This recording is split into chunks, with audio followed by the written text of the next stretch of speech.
Oh, sorry. It's a couple minutes late today. That's my bad. You know what I mean? You got added to my fraud watch list for not streaming yesterday? Yeah, I know. I'm sorry.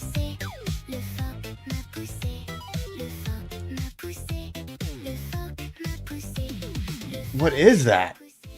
Oh. Those damn freaking... Gosh, thank you for the gift, but holy moly, I freaking hate those. Those drive me absolutely insane. And I don't know how to turn them off because I'm an unk.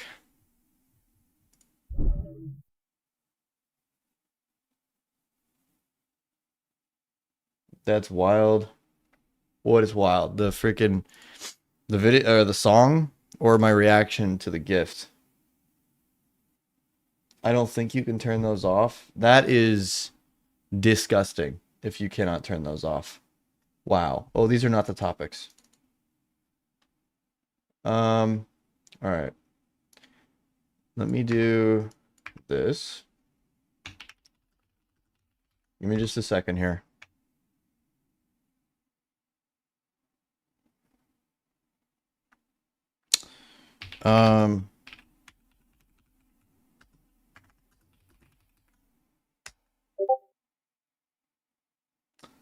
Let's see there.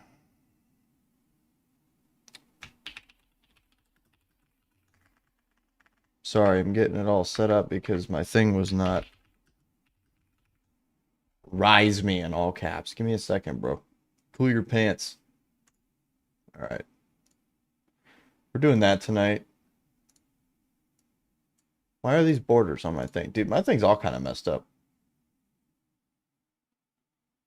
Did you see Howie Mandel crashing out over those? I would. Dude, gosh, I'm already freaking burping today, man. Like, if that was constantly happening to me over and over, because I have like hundreds of people in here, I'd lose my freaking mind, dude. I'd go nuts. All right, I'm gonna let user up here first.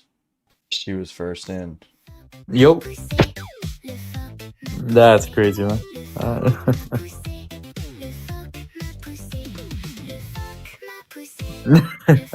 I don't know. Wow. Yeah, you gotta turn those off as possible. Man. You can't turn them. Was it Arrow? I'm actually gonna ban Arrow, dude. Arrow. That's terrible. Arrow. I may not be like family friendly, bro, but come on, man. Like I ain't be. That's crazy as hell. If that's you doing that shit, that's crazy. Yeah. What up, man? I was gonna ask you. So I'm a catechumen, so I just want to ask a couple questions about. First of all, like using metaphysics to prove orthodoxy. Mm-hmm. And so the first question I would ask you is, like, in synapsis, why does tag or the one and the many only get solved via like the Cappadocian, like the EED and the Cappadocian view of the Trinity, which are like unique to orthodoxy? I'm not really. If I'm gonna be 100% real with you, dude, I'm not really like a big proponent of tag. Not that I think that it's like a completely bad argument. I just don't argue that way. How would you argue? I actually I argue the way that the Father's dead. So like I'll use things like the argument for motion. I'll use things like act potency, contingency, things like that. I think all of those, if any of the premises are rejected and that the reductios are quite insane, and I like that kind of argumentation a little bit better. As well as I've been really getting into psychophysical harmony. I love the argument for psychophysical harmony. I don't even know what that is. It's basically the argument. It's an inductive argument based off of Bayesian reasoning. So basically, stacking evidences for your position versus the evidences for the other position. Where basically there's physical laws and then there's psychological laws or things like that, like psychophysical states, right? Physical states and then psychological states, and or also call it phenomenological states. Could you give me an example? Yeah, C fibers. C fibers. Yeah, it's the thing that causes you to feel pain in your body. Okay. So, like for example, the argument basically is if there is no creator, then the actual mathematical chance of C fibers being the thing that maps onto avoidance or pain would be almost impossible, basically. And how do you get to that? Like through just through the proof? Or? It's basically that there's nothing. So basically, with atheism, there's nothing that basically takes these two things and actually necessitates that they link together and that they actually are one and the same. Meaning that either it's entirely random, it has to be an accidentalist style position. You have to believe Right. that I see. basically it just so happens that we avoid pain. It just so happens that pain obviously causes death, but it just so happens that we avoid death, basically. Yeah, I see what you're saying. It's kind of Uh, it's pretty cool. yeah, that's an interesting one actually. For me, like I'll see where you would like. I'm been going back and forth with because of mine. He's an atheist, or is that more of an agnostic? And so I ran tag on him, but and so he can't really grasp it. Hmm. You know what I mean? And so I'm like trying to explain it, like very basically the universals. And I'm not the best at tag, but what I would ask you is, I looped it around with the one in the many Yeah. and like essence energy. And so like how would you like how what would be a more fleshed out way? Like for me, like I think that's where it comes together. Like Well, I because no mean, one else has essence energy, right? I mean, yeah. Where I mean, we technically speaking would be the only Christian doctrine that dogmatizes the essence energy distinction, if that's what you're asking. Sure. Yeah, right. But And like so when it comes to like, here's the thing, right? I agree with the basically the argumentation of basically going for like the impossibility of the contrary and stuff like that. It just first off, it takes forever and it's very convoluted. So when you use things like the problem of the one and the many, I think that at a bare minimum that can get you to the Trinity, right?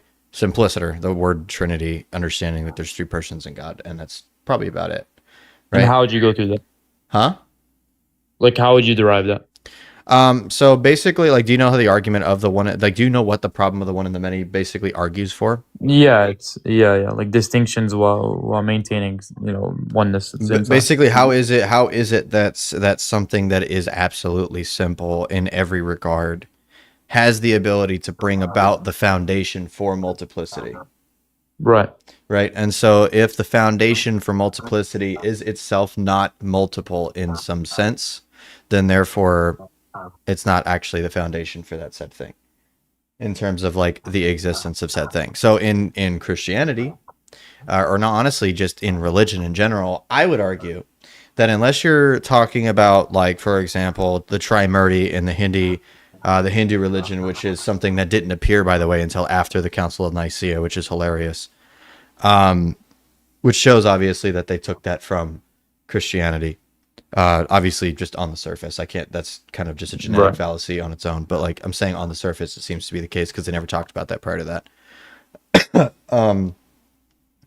And so, like every religion that's ever been posited, other than paganism, basically, or complete polytheism, makes it to where there's no way to get to this. There's no way So to you're speaking actually in a get monad. to a monad and but being a monad while simultaneously being multiple. I see what you're saying. Yeah, yeah. I get it. Right? There's no other religion that actually can support both of these things simultaneously and metaphysically makes sense. And so that's basically where we would say, okay, so at a bare minimum, we can argue for the Trinity being this first mover. Like that's how I use things. I use things like the argument for motion. Then I argue for the omni properties after declaring the first mover. Then I usually move into necessitating the Trinity through the problem of the one and the many. And then I would argue for orthodoxy through church history and stuff Right. like So that. what is the rebuttals?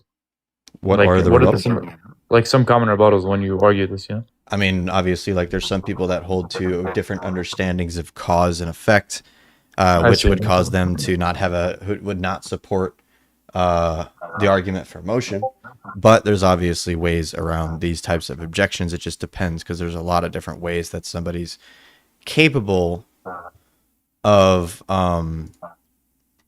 There's a lot of ways that somebody's capable of having a worldview that may require you to think a little harder about it, right? Like, I'm trying to think of one of the worldviews that basically just straight up denies act potency entirely. Isaiah, do you have an idea? Like A just any worldview, yeah, paradigm. like a paradigm. Ooh, wow, you're. Oh, there we go. I think we're good. Like any kind of Right. worldview that that displaces or disagrees with act potency. Ontological monists is what Yeah, Caden minus. says. Yeah, that makes sense. Okay. Because there is no actual states of change, right? You're like, that's kind of like their Yeah. thing. Like everything is just always happening all the time. It's okay, fair enough. Now, when it comes to essence energy, like real quick before I hop, I'm not too well read on the Saint Gregory Palamas, like his writings, but Yeah. why, like, what is the argument on why the essence of God can't, incarnate, but the energies can? Like, obviously, apart from What? it's like the essence can't step into time and creation. I understand that, but why can the energies then step into time and creation? Well, because the essence is what God is, and it's universal across the first millennia church that we do not see God in his essence under any circumstances. And so Because of divine scripture? well, I mean, the scripture definitely proclaims that, yes.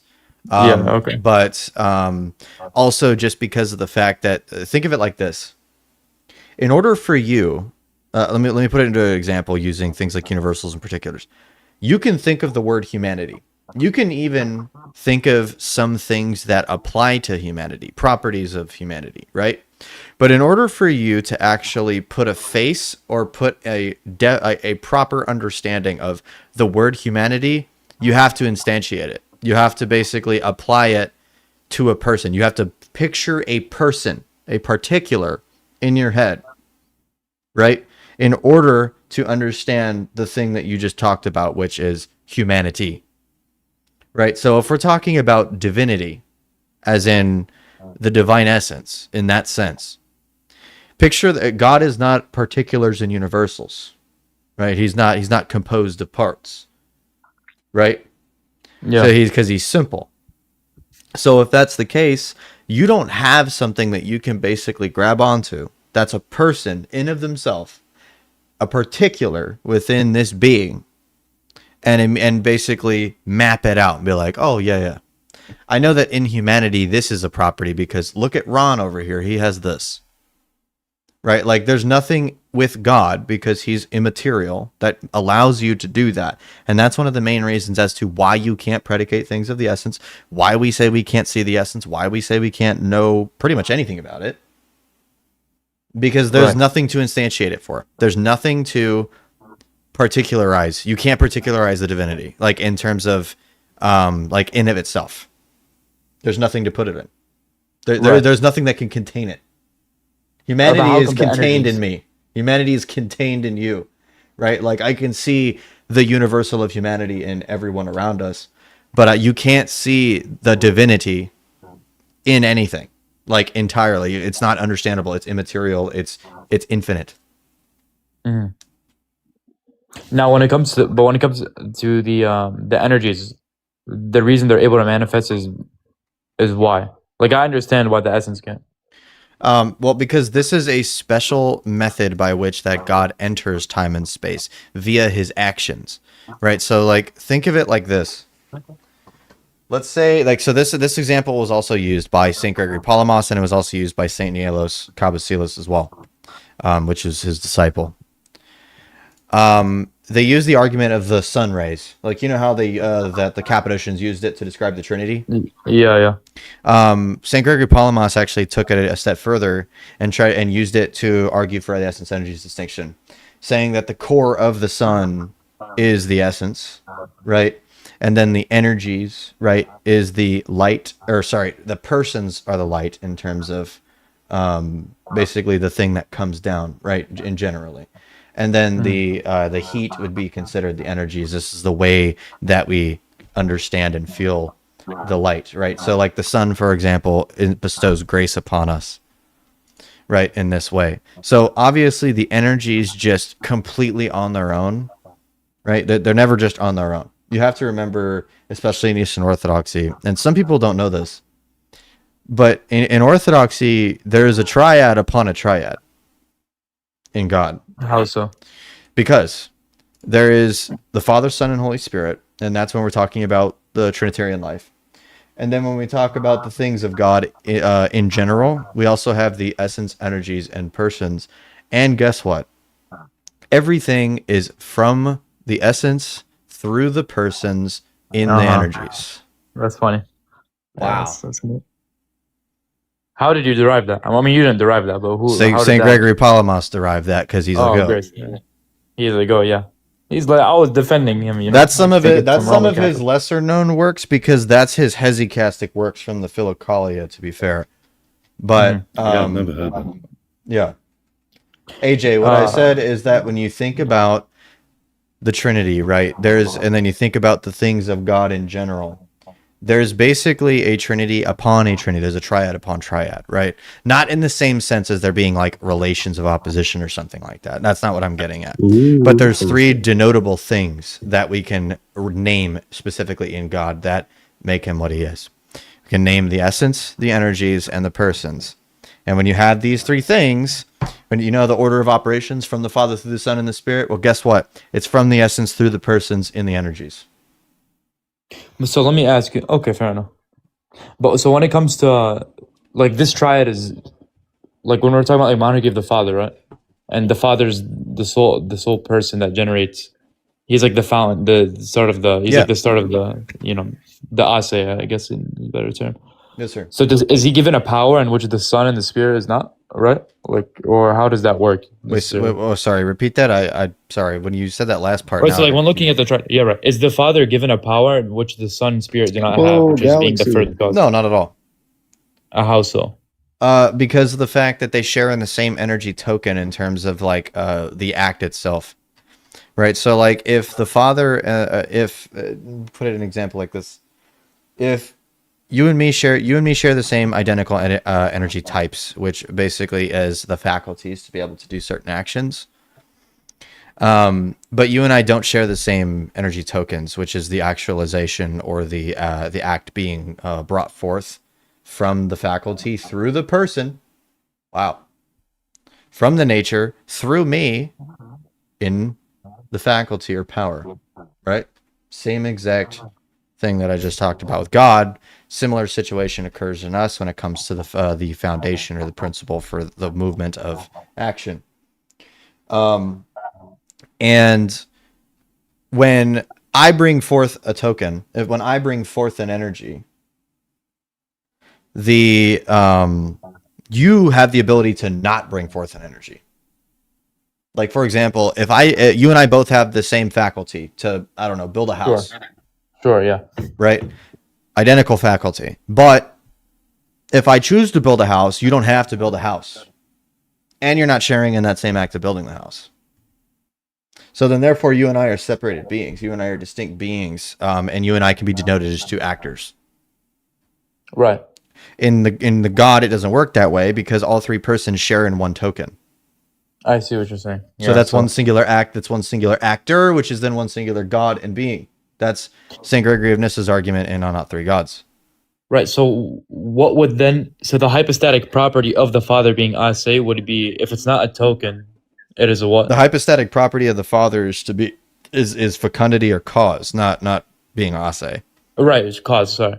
Right. So that's his hypostatic property, and so I guess you could say then that the hypostatic property of the Son is to be incarnate. Right? I mean you could just flip it back. No, right? no. The hypostatic property of the Son would be filiation or being begotten. Okay. And that's from eternity. So the hypostatic property is the thing that individuates them from another person. This has to be from eternity. Yeah. This can't be something that occurs in the economy. You can't say that the hypostatic property of the Son is incarnation, because then in order for the Son to be distinguished from the Holy Spirit and the Father, he would have to incarnate. I see what you're saying. Right, Yeah, which is okay. obviously not the case. Right. Okay. Dude, last thing, I appreciate your time. I think I saw one of your things before. You were like atheist guy, and so or like agnostic or whatever you want to classify them. I have a request and I have a question. I've not seen like almost any apologist tackle like secular biblical scholarship, like vis-a-vis like Bart Ehrman or these like kind of like goobers. So it's like I don't know if you would take it in your time to do it like in the future, but what was your take? Going from atheism to orthodoxy.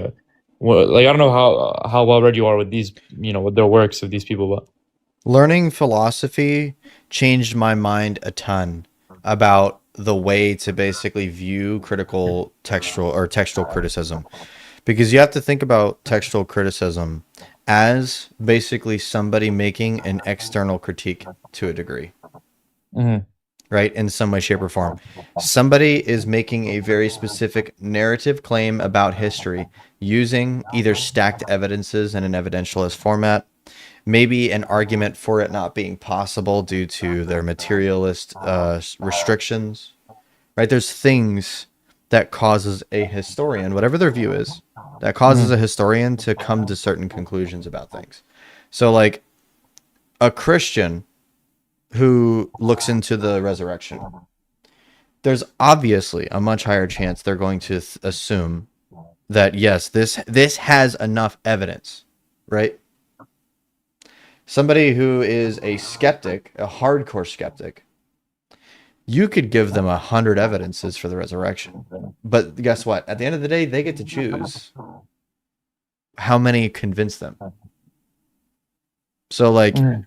Mhm. textual criticism, the reason why I don't study that is because at the end of the day, as soon as you get down into the philosophy of the person that's doing that textual criticism, normally you can see the reasoning as to why they come to the conclusions that they do without even reading the same book as them. You don't even have to read the Bible to see that their argumentations are dumb because of Which that. would be what, for example? Like, what would be the reason? Like They're for just example, skeptical. like for Yeah. example, Like Ehrman, like the guy, yeah, like, like Bart Ehrman, like he'll say things like, "Oh, there's no reason to believe that the God that John, that First John chapter 5 verse 7 is legitimate to the Bible's original manuscripts." Right? I was gonna ask about that. But then he would make the claim. He would make a specific claim. He would say it did not exist in the first manuscripts. There's a difference between saying, I haven't seen the evidence for this thing to be in the first manuscripts. There's a difference between that because I could say, I also haven't seen that it's in the first manuscripts. The ones that we currently have, sure, I can concede that it's not in the earliest ones that we got. Like earliest, of course, in terms of the actual scriptures themselves. So where would it slot But, in? Because huh? he's deducing, right? Because it's not in the earliest that Yeah, it was fourth, right? but he makes an argument just Sure, off yeah, of yeah. that specific observation. It's not in the earliest ones that we possess. And what Therefore, would you rebuttal? right? Therefore, it did not exist. Mm-hmm. Right? I mean, first off, the earliest, the immediate question to that is, how do you know that? What is the thing that you use to determine an absolute truth in history? Oh, well, I don't see it. Nobody ever saw Socrates write either. But people say all day that he wrote Mm-hmm. because there's people that attested to these things to Socrates writing and existing, Plato, right? So you Mm-hmm. have things like that. So then my then thing is I bring church fathers. Saint Epiphanius of Salamis, he's from the 3rd century, and he literally quotes 1 John 5:7 Mm-hmm. prior to Nicaea. So it's obvious that it existed in some manuscripts. We just don't physically possess them right now. Is it the same argument with like Matthew being written in Hebrew? Like the fathers, they Yeah. attest to that. Well, Yeah. that was Jerome. Irenaeus. That was Irenaeus that Right. attested to the Hebrew Matthew, and it's not. By the way, I just want to say this: Irenaeus was not making the claim that the original was in Hebrew. He was Mm-hmm. making the claim that the majority of them were in Hebrew because of the fact that basically the Hebrews were jiving the most with Matthew's gospel, not because of the fact that Matthew actually had his entire thing written in Hebrew and then thrown over to like the Ebionites, which is where that narrative comes from. I see. Yeah. What were you saying, Lewis? No, I was just going to say about First John 5:7. Yeah. Interestingly enough, Saint Jerome actually says that it was a lot of the heretics that were changing these verses in order to fit what they believe. So it's very possible, especially because the majority of our manuscripts come from the 4th century, that that the reason for the missing kind of Trinitarian formula in First John 5:7 could be because of kind of interpolation by the heretics. Mm-hmm. Our manuscripts come from what century? Sorry, the fourth. Fourth, yeah. Well, Okay. a lot of the early Greek manuscripts. Right. Before the 4th century, I mean, like the 4th century is where you get the codices and stuff. Right. Before that, it's fragmentary. And so, obviously, in terms of that's what we've got today. At the time, it would have been different. Well, here's the thing. Yeah, man. So I'm an ex-Muslim, right? So like the thing is, so you guys know. I mean, the state of da'wah is like is absolute shambles, bro. Like these guys, they're making fools of themselves, Hey, day by day. hey mods, can you on YouTube side, can you de-atomize Badakishi, please? Thank you. Sorry, keep going. No, you're good. Yeah. So the reason I bring this up is that there's a guy. He's a PhD. His name's Dr. Ali Al-Ta'i, and so what he does, he's like a LARP man. Like this guy, he'll take like secular biblical textual criticism, and he'll mix it in with like Sunni Islamic belief, and like Isaiah 53 is not about the suffering servant, it's about Israel and yada yada, and like these sort of things, or what I mean. So I like that's the new wave of like Islamic apologetics is now just to LARP on like these secular arguments, So Yeah. I don't know. For me, like I just haven't seen a lot of like Eastern Orthodox apologists, tackle on like other than Father Stephen DeYoung maybe is the only one that will really touch base on. When I used to do more apologetics, I used to speak about textual criticism. I had loads of books on it. Bro, could you please give me anything? No problem. Follow me. I'll send you stuff. But yeah, appreciate you, man. No problem at all. And so that for you, like because I'm catechumen, I don't know if I'm gonna go through with it, right? Because I still have like some reservations. But for you, you were like upon just learning and learning. For both of you guys were convinced of the reality of orthodoxy. Yeah, Absolutely. absolutely. Yeah. Right, okay. Yeah. Okay, man. Dude, when I first became Christian, I was Pentecostal, bro. I was convinced of orthodoxy. I didn't just fall into this shit, dude. Like, yeah, I get it. I used to be like a hardcore Pentecostal, bro. Like, you have no That's idea. hilarious, man. Yeah, man. Okay, fair enough, dude. You know what I mean? Like, I can't. Are there any clips of you like speaking in tongues or anything on YouTube? Oh yeah, I was going crazy. Like, I was freaking like I was doing like shaking on the floor stuff. I was going crazy. Are you serious, bro? Yeah, dude. I was a part of that movement. I was a part. You're like I was a Gandalf, part. man. I was a part of like the 2020s deliverance revival movement. That that is was what I terrible. was a part of. I was one of those guys who the sun sets free. That's Who crazy. is Right, free indeed? What? How'd you Bryce find the was doing- orthodoxy? Bryce was doing the voluntary fentfold in church. I was doing voluntary fent folds. Correct. Yep. Did you say how did I find orthodoxy? Yeah. Like, did you do the Hilariously whole enough- Roman Catholicism then Orthodox? Like, Okay, so the first thing that actually convinced me to look into orthodoxy, and I still wish that I could find this guy to this day. It was in a Discord server. I don't know if I've ever even told the story. It was in a Discord server called Edgy. And it basically was this like talking Discord server where it's just there's hundreds of channels of different topics.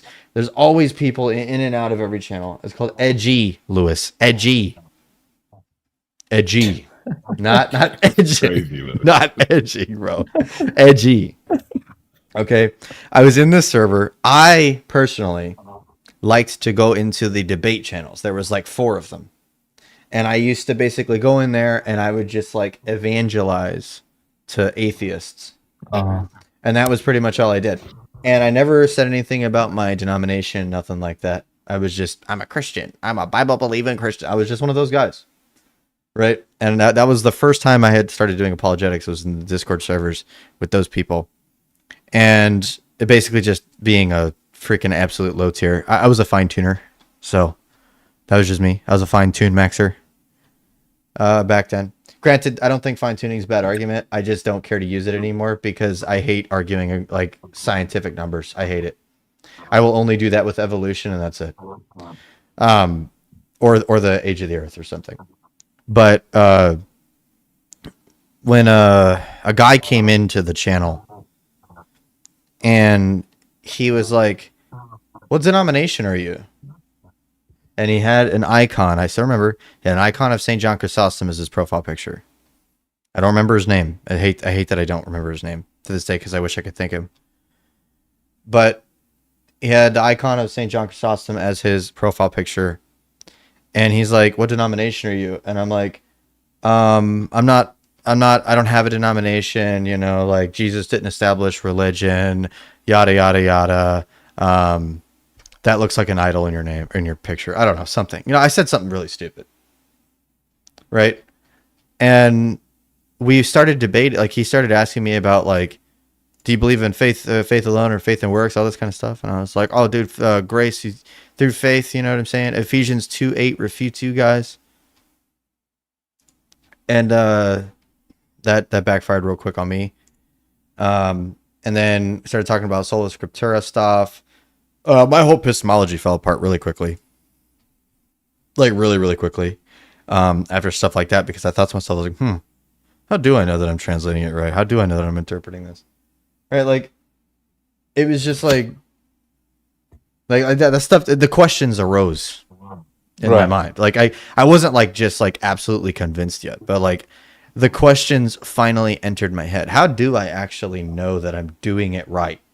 That was the question. How do I actually know that I'm worshiping the creator of the universe correctly? How do I know that?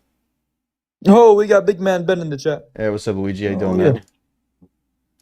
So like that was like kind of my big thing, was it put it in my head. He cooked me, absolutely obliterated me, right?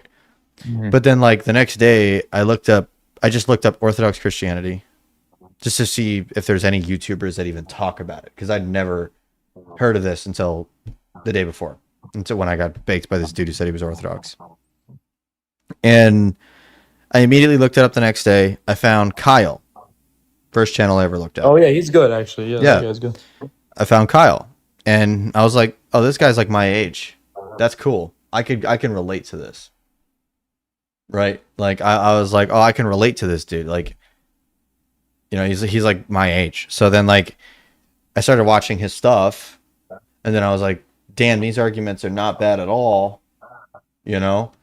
And then because of the fact that I started watching Kyle, I immediately found Jay Dyer. Then I started watching Jay Dyer, and I watched his debates against Roman Catholics, watched his debates against Protestants, watched his debates against atheists, all this kind of stuff. And I was like, damn, like these guys like got it going for them. You know what I mean? Like I was just like, these guys got answers for everything. Like I've never been able to have these many answers, all that kind of stuff. Yeah. And then I started watching other YouTubers, started watching David Erhan, started watching Nubi Petrus, started watching freaking all of the big ones. And So when did you start studying philosophy? Sorry, my bad. No, go ahead. What'd you say? Yeah, so when did you start studying philosophy? Like that's the question. I started studying philosophy after I started watching Jay Dyer.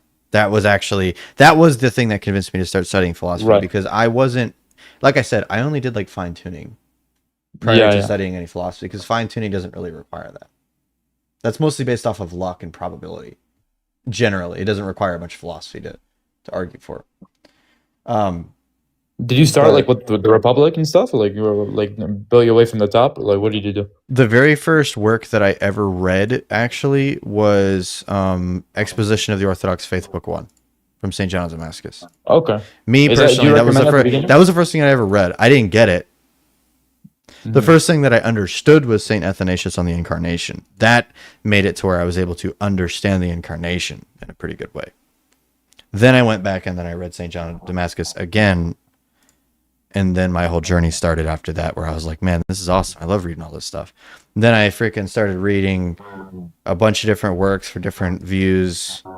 Then I just took off after that. You know what I'm saying? What about when you became a Kantian as well?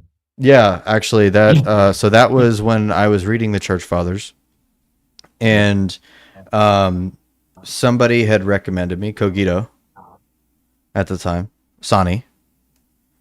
He had recommended me to read Immanuel Kant, and I said, why? I became a hardcore like Kantian sympathizer for a while, and I'm like, why should I read Immanuel Kant? And he's like, because he basically affirms yes and synergy's distinction. He just doesn't know like what he meant. And I'm like, really? I'm like, okay. So then I freaking went in and started. I read the entire Critique of Pure Reason. And I was just like, dude, this is so cool. Like, I have so many arguments now against all of these classical foundational faiths. You know? Like, I was like, bro, this is awesome. You know what I mean? Like, continental philosophy is peak. I eventually kind of moved away from stuff like that, but it's kind of irrelevant to my conversion. But I did absolutely like used to be like hardcore continental philosophy, epistemology alone. Like, how do you know that shit? Like, I was hardcore. What swayed you Hardcore. away from that now? I realized that the church fathers didn't work that way after reading them enough. The church How fathers did they just did they worked more in a classical theistic sense. They worked more in the argumentation of basically coming to some form of common ground first, and then making an argument within this common ground to necessitate that even their worldview necessitates God. Right, like Wait, isn't that's that kind of like Aquinas? Aquinas does a similar stuff. Sure, I mean, like the first way is the argument for motion. His first way is the argument for motion. It's just slightly different. Sure. I mean, like, but these arguments were used by the church fathers. Saint Maximus uses it. Saint John of Damascus uses it. Saint Gregory Nazianzen uses it. Absolutely. The reason why we know that Saint Gregory Nazianzen used it is because of the fact that Saint Maximus wrote a commentary on Saint Gregory Nazianzen, talking about Saint Gregory Nazianzen's argument from motion, and it's a little bit more of an advanced understanding because it uses things like the logi and all that to like necessitate the principle for motion, all this kind of stuff. It's really cool. But I noticed that the way that the church fathers argued, and I noticed that the format that they were working in was definitely holding to a lot of the big pinnacle things of simplicity at the forefront, right? Proving multiplicity from this simplicity, and then arguing from then on out with philosophical notions of baptized understandings of Aristotle, Plato, Plotinus, and those guys. And then I thought to myself, well, we've been doing this since pretty much the 19th century. Our fathers and our church doctors, after the schism, continued doing this. They advocated for things like the scholastic method. They advocated for the use of using this type of philosophy. And they used it to defeat heretics like St. Mark of Ephesus and St. Gennadius Scholarius used scholasticism as a methodology of refuting the Latins at Florence. And like that alone kind of like made me think to myself, like, well, we've been using this stuff for so long. I mean, like, people even would consider like St. Photius as like somebody who is like a scholastic in a sense, right? Like, just like the way that he argued from Aristotle's principles to show that their view is impossible, to show that the Latin view is impossible. And I see. Right, so like that's what kind of brought me into that, was realizing that it's not historically the case that the church argued in Epistemology. just pure epistemology. Now, granted, So, I don't yeah. dog the people that do. I really don't. They can do that. It's a valid way to argue. I would just rather argue the way that they did. You know what I'm saying? So here's the thing. Okay, so what works of the fathers discuss the argument of motion? Like you would recommend reading? The Ambigua from Saint Maximus the Confessor, the Orations of Saint Gregory Nazianzen, Saint John of Damascus, philosophical chapters. Okay. I'm trying to remember a couple other ones that try to utilize, like, explicitly use it for their argumentation. St. Augustine obviously used it. St. Augustine also used another type of argument that I really like, called the Augustinian proof or divine conceptualism. And how does that go? Is that like similar? Or is it scholastic? It's not really scholastic. I mean, it was definitely prior to scholasticism when the argument was made.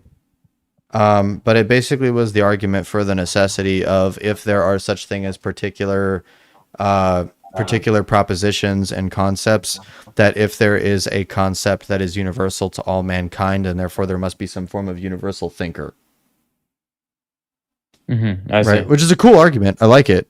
It's just nominalists don't give a shit, and they'll just say no, it's not universal, and you're like, wow. Yeah, well, that's just a stupid thing. Yo, what's up? Yeah, man. That's interesting stuff.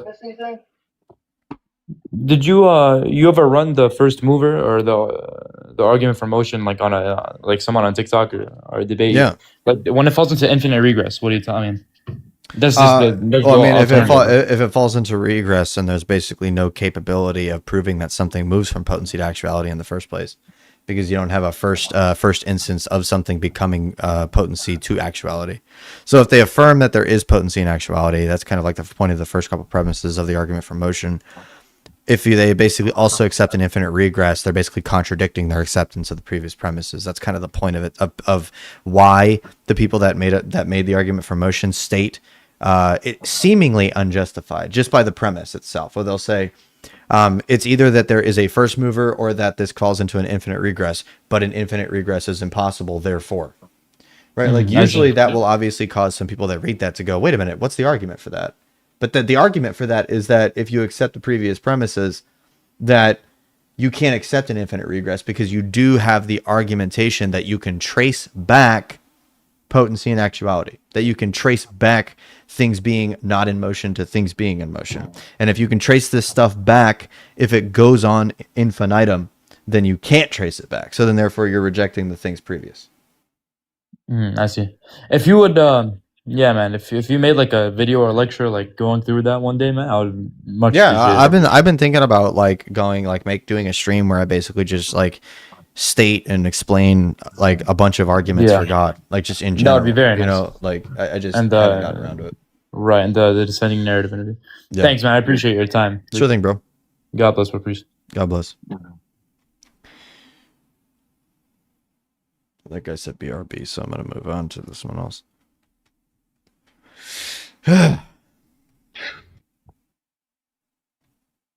What the heck just happened? Hello? Why did everybody just get deleted out of my live? Hello? What's happening?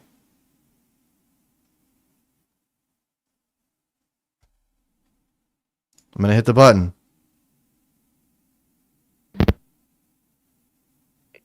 Hello? Hello? Hello? Dude, Bro, you what's gotta stop doing that, man. what is happening right now? TikTok is I don't know what happened. yeah, TikTok is glitching really bad right now. Okay. I don't know. By the what way, that don't is. let up Muhammad Farax. Yeah. Oh, I know he's a crazy guy. I know, I get it. Watch when he comes up, he'll say my name straight away. If you do let him up, you'll see. He'll be like Lewis. Lewis, how you doing, man? Yeah, that's how he is. This I guy. have Shubahat about what? You're not. I don't believe you, bro. You are literally the biggest troll in the, like you're one of the biggest trolls on this app. I'm not gonna lie, bro. I'm not saying it's a boy who cries wolf thing, but like, look, Palamite. I thought you were like Muslim, dude. Like, see, this is how bad this is. I don't even know what you are. I'm Palamite. So, are you Orthodox? Like, what does that even mean?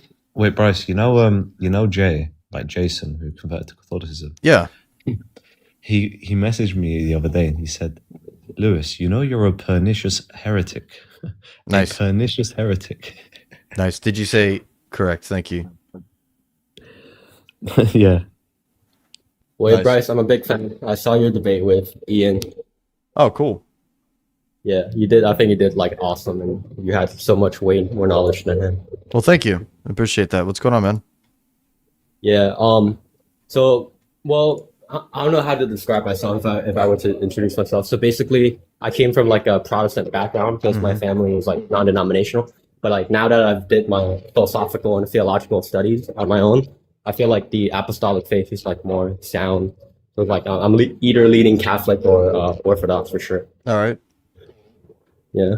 Sweet. So man. that'll be like that'll be my position. I'll talk to like guys like John Steele, IP, these guys. Yeah, the Dawa and the anti-Dawa enforcers. And also like one of the guys also Orthodox. I forget. Was it Nick Fearless Truth? I Yeah, also Nick. like him. Yeah, Nick's cool. I love Nick. It's like I watch these guys and I also watch you, and I feel like you're actually very deep in your knowledge and like you able to explain like this philosophical theological. It's called being autistic, brother. That's usually what people say because I like to hinge on really niche shit. Yeah. Well, it's good though. Like I love it. I love like the way you say it, like the way you explain the concepts, man. Like I know like you have been studying this for quite a I while. appreciate that. And also, I was wondering, I mean, you had a conversation with Ian more like exploratory, and he was kind of asking, around the questions. Yeah, he was low key just like inquiring. Yeah. But that was like a while ago, right? Like 2025, maybe. Yeah, that was like a year and a half ago, bro. I haven't talked to Ian since. I don't know what he is now. I'm pretty sure he's like LARPing as a Platonist or some shit. Yeah. He's like a Platonist, a necessitarian, whatever Yeah. he's calling himself. I don't know at this point, bro. I don't know. I think he's like a theist, but he just doesn't say he's a theist now. I know, right? Yeah. Did you hear his like latest argument about the wave function, whatever? What? No. So basically, he has this latest argument called because sometimes I watch his live, and he says this to a lot of guests. So I think if I remember correctly, I might not get it verbatim, but like it goes something like something about mathematical objects. So like he says mathematical objects are necessary, so like these things cannot not exist. And then like the universe is like identical. What's his argument for mathematical objects needing to exist in all, like logically, like they logically have to exist in all possible worlds? Yeah, I think he's trying to prove that the universe is necessary because he's a necessitarian. Wait.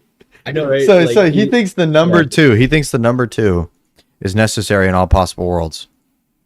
Meaning that okay. Yeah, that's cool. So it's not possible for there to be only one thing in the universe. Amazing. Love that. Like, what the hell, dude? Like, yeah, I mean, I was so confused because like I think his premise goes something like this. I might not be able to get it verbatim, but like I get the gist of it. So like, if I remember what he said mathematical objects are necessary, and then he says the universe is identical to the mathematical objects like the wave function, for example, and then he says. Therefore, the universe is necessary because the mathematical objects are necessary. And I'm like, what? How does that follow? Yeah, that doesn't follow at all. Just 1 second here. At Square is back super chatted $7.16. I too enjoyed that earlier convo, but will spare you and just send money instead. Smile. Well, thank you, Square. I appreciate the $10, man. You're supporting me for my trip to DebateCon. I'm just gonna be real, throwing that out there for the grift tonight. That's the grift I'm doing, guys. I'm stealing people's money so that they'll send me their hard-earned cash so that I can go talk shit to people at DebateCon 9. Fund it or don't fund it. I don't care. But the donation is available on the YouTube side. That is a thing. It basically would just be funding the plane tickets, the ticket to actually get in because Dr. James robs people. I'm kidding. Dr. James, I love you. But your ticket prices are fucking nuts, bro. It's like, oh my gosh. But yeah. So I am going to DebateCon 9. If anyone else here is going to DebateCon 9, you'll see me. Voice crack. You'll see me. How much is it? It's like $200 for a VIP ticket, which is what I'm doing because I want to be able to participate in the surrounded things that they do like after the main debates. So you can't do those if you're not a VIP. And I also want to be able to get my name tag because you have to pay the VIP if you want your own ticket or if you want your own name tag. Anyway, what were you saying, Icon? Yeah, I was talking about Ian. Anyway, wait, now that you talk about this, like I assume you guys live in America, right? Like you and most people here. I live in America. Yeah, and most of the people that watch my stuff too. Do you know where I live? Where you live? I live in Asia. You live where? I live in Southeast Asia, in Thailand. What time is it where you're at? at? It's 8:30 a.m. right now. Oh wow, yeah, you're literally on the opposite side of the planet as me. Okay. I know, right? That's crazy. It's crazy. I'm like a very niche person because like I study international school there. I'm Thai, but like I was able to speak English because like I've been studying international my whole life. Okay. So, but like you guys like influenced me on apologetics, because like I'm like 95% there are like Buddhists, and then less than 1% are Christian, and like 3% are like Muslim, and the other percent are other. Yeah. So like I'm a very like, small percentage. It's like very hard to be Christian here. A lot of values are being like pushed against Christianity here, but you know I still like try to preach the gospel, defend my faith, all that. So Yeah. yeah. Okay. Oh, that's cool, man. Like I honestly would have never. You could have let me guess for an hour. I would have never said Thailand. So that's pretty cool. Yeah, yeah. I mean, yeah, it's very special. So just to let you know that like you guys are influencing some people like me from the other side of the world. So like, you guys are not just in America. Yeah. Do they have orthodoxy in Thailand? That's a good question. Thank you, Mickey. I think they do, but like most of the people who are Orthodox are either like mixed, so like they're half Thai or half like white, half English, like that. So full Thai people aren't Orthodox. I don't understand. Well, I mean, I think there could be, but like I think rarely. I mean, what are they normally? Isn't there like a certain religion that's like a lot more common over there? Is it like Is Buddhism? Buddhism? In Thailand, is like 95. Yeah, 95% of. Yeah, I Buddhism. was about to say. I was like, I know that there is a religion that's like mega dominant over there. I just couldn't remember what it was. I didn't know if it was like Taoism or Buddhism or Confucianism Like or whatever those things. In China, it's definitely like either atheist or like Taoist. Taoism. Yeah. Yeah, I know that Taoism is allowed, free speech wise. They have Rokor in Thailand, apparently. Damn, bro. Yo, dude, you got to go to an Orthodox church. Hear me out, right? They got Rokor churches in Thailand. That's like the best kind of go-to, bro. Like you go to yourself to a Russian Orthodox church outside Russia, that stuff will set you up for success. Oh yeah. You know, right now I'm in Bangkok, but like when I was in high school, because right now I'm studying university, I'm in Bangkok. But do you know Phuket, like the southern part of Thailand? I don't know shit about Thailand, dude. Oh, that's fine. That's fine. So basically, like the only thing I know about Thailand is there's a stigma about lady boys. That's the only thing I know about Thailand, bro. Yeah, I'll be real. Yeah. Is that real? That's true. Is that real? Hey, let me tell you. Like if you walk in the market. Hey, wait, listen. If you walk in the market at night, right, and then you see like someone who kind of looks like a girl, it's like a 50% chance that it is either a girl or a guy. No, I'm telling you, it's real. So it literally started in high school. Like boys started like like acting feminine and shit, and then like when they grow up, like it's like a 50-50. You don't know if it's actually a girl because they blend in so good with the girls. Wait. So how do we know you're not one of those? True. Because I'm a Christian and I don't do all that. Fair enough. He did say I'm a Christian, so I don't deal with all that. That's a valid way to put it. You know what I'm saying? He said, hey, I don't. He said, "Prove it, gang." What is wrong with you, bro? That's crazy. Why would I do that? Yo, Bryce, you know what's interesting? You know your story earlier where you said an Orthodox guy on Discord kind of destroyed you. Yeah. You know, for me, it was the opposite. I had a Unitarian guy destroy me when I really didn't know much about the Bible. You didn't become a Unitarian because of that? No, it made me more Trinitarian. Damn, really? Yeah, because after that, that's what happened That's what happened when I got destroyed by Legacy. I will say that when I got freaking like bonked by Legacy over the Essence Energies distinction, it made me research orthodoxy a lot harder, and that was actually when I started like really spurging on theology. Like back then, I was kind of just like reading shit, watching Jay Dyer, throwing some arguments out there every once in a while, and then I decided to take a debate. And that guy had been studying Thomism a lot longer than I'd been even a Christian. Even though that he was like 16. Big mistake. I got bonked. Love your content. Thank you. I was cooked. It seems there may be some disagreements, but I wanted to hear from you if that was the case. Gracie, thank you very much. I'm going to read that again because I totally talked over that. But thank you for the $10. She said, keep doing what you're doing. Love your content. I watch you and Jay. Seems that there's some disagreements, but I hear from you. I wanted to hear from you if that was the case. I don't personally formally have an issue with Jay. I've had a personal conversation with him in his Discord server. We went back and forth on Twitter multiple times. We DM'd on Discord multiple times, talking about various topics. We agreed. We passed notes back and forth for a while. All of that was happening. And then out of nowhere, I just found out that I was blocked from his Twitter. Don't know how that happened, but I just got blocked from Twitter. And then one random day, pretty much every single person in my Discord server, Brycecord, got banned from Direcord, like all at once, including me. So I'm not allowed in the Dire sphere anymore. I don't know why. And you know what's funny is that a lot of the other people that are still in that sphere like me personally a lot, like, and they still hang out with me. They still love my content. They still recommend me. So I don't know what's going on. I would love to talk to somebody who, I don't know, represents that sphere.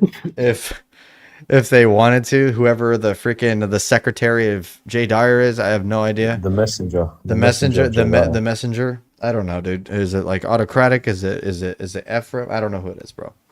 So like, there's a lot that I don't understand about this controversy that I didn't involve myself in. Like I actually purposely chose to not try to involve myself in that stuff for a long time, and somehow it still ended up crashing down on me. Like anyway. Because of the fact that I wasn't like mega outspoken, like freaking constantly telling Miko that he's going to hell, basically. Bro, it's just like, sorry. Like, I'm not about that life. I actually like talking to these people. Because that was the main disagreement. And because I actually enjoyed talking to those guys, you know, like the Latinizers. I enjoyed talking to them. Not because of the fact that at the time I was like fully just like, yeah, dude, you're so right. Like, I liked hearing what they had to say about it because they weren't saying things that were actually heretical. They were arguing for something, and then they'd show how the saints are saying that, and I'd go, okay, that's fair. Right? Like, that makes sense. Why would I not accept that type of argumentation? But then I would get yelled at on the other side and be like, why are you associating with the Latinizers? And I'm just like, because they're not saying crazy shit. I don't understand. Like, what? What did I do? Like, No, Bryce. It's because you're not part of the covenant of the Diorites. You need to be part of the covenant.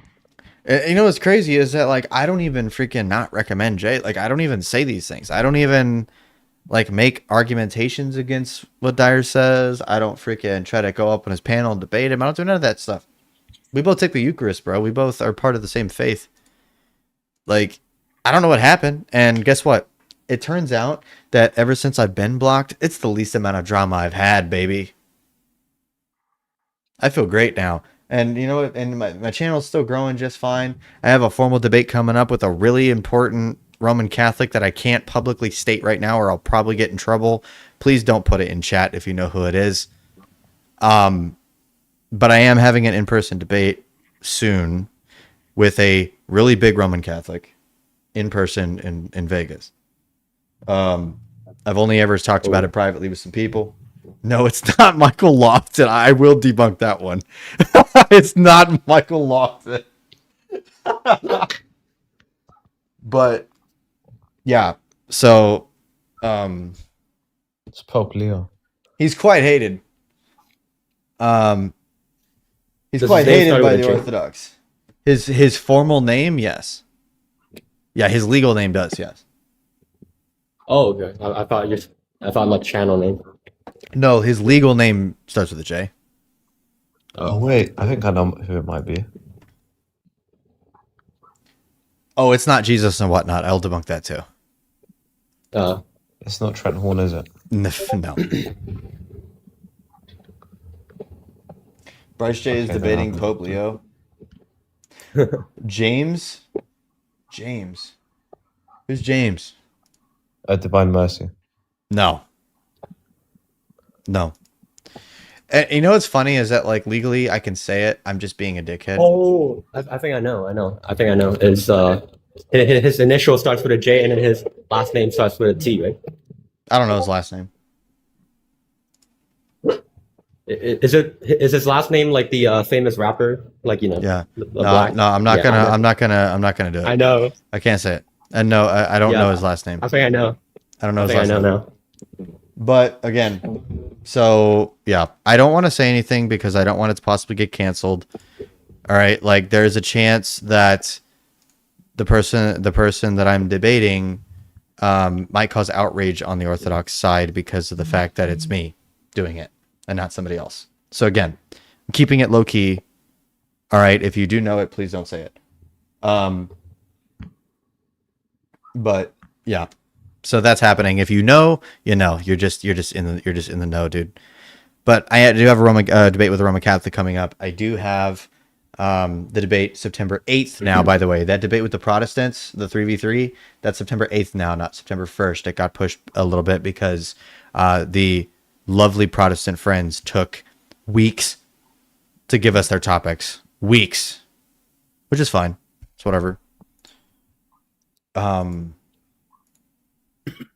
So yeah, it got pushed a week. Wait, like It's not Wayne. Definitely not Jason. Hmm. like a random thing. This might sound random, but like, do you know How do you feel about the topics? It's on papacy, filioque, and divorce. So you take those topics, understand what they're about. Maybe you can deduce who it's going to be against. Anyway, what were you saying, Icon? Yeah, sorry. This might sound random, but like, do you know like who's the famous girl going around in America's Got Talent right now? No. That Thai girl. Oh, The okay. Thai girl? No, I Because don't. So like basically in America's Got Talent, there's this like Thai girl who came from literally the same school as me, and she was like playing electric guitar, and now she's getting to the finals. Hmm. I was basically trying to connect that with who I am, so you can understand better. Oh, okay. Dang. Yeah. So like we went to the same school, and then like we also played drama together because like I played music a lot back in high school. So Yeah. Cool, man. That's awesome. that's all right. Yeah, but you should definitely attend an Orthodox church, man. See how it is. You really should. Yeah. I think you'd enjoy it. I'll go to both the Orthodox and Catholic and see like which one do I like. Well, I just want to go there for the experience. There ain't nothing wrong with that, bro. You're inquiring. You know what I'm saying? Yeah. Just make sure that you stay at the Orthodox church, obviously. But I'm just playing. Yeah, you know what I'm saying? Yeah. Theosis super chatted $9.99. Keep up the grind, brother. May God bless you. Thank you. Appreciate that, Solotheosis. The $10 is much appreciated. No, it's not Jimmy Aiken, George. You guys got good guesses, but it's not them. All right. Why are Catholics so obsessed with divorce? That's because they don't read the church fathers. That's pretty much why. Sorry. Ooh, hate for the random shot, but you know the amount of people that try to say that what we believe in is an abomination, and then they condemn like everyone from the East. It's quite funny, including Pope Gregory II, who's not even from the East. You should read what he says about remarriage. You won't like it if you're Roman Catholic and think that divorce is like some big ass heresy.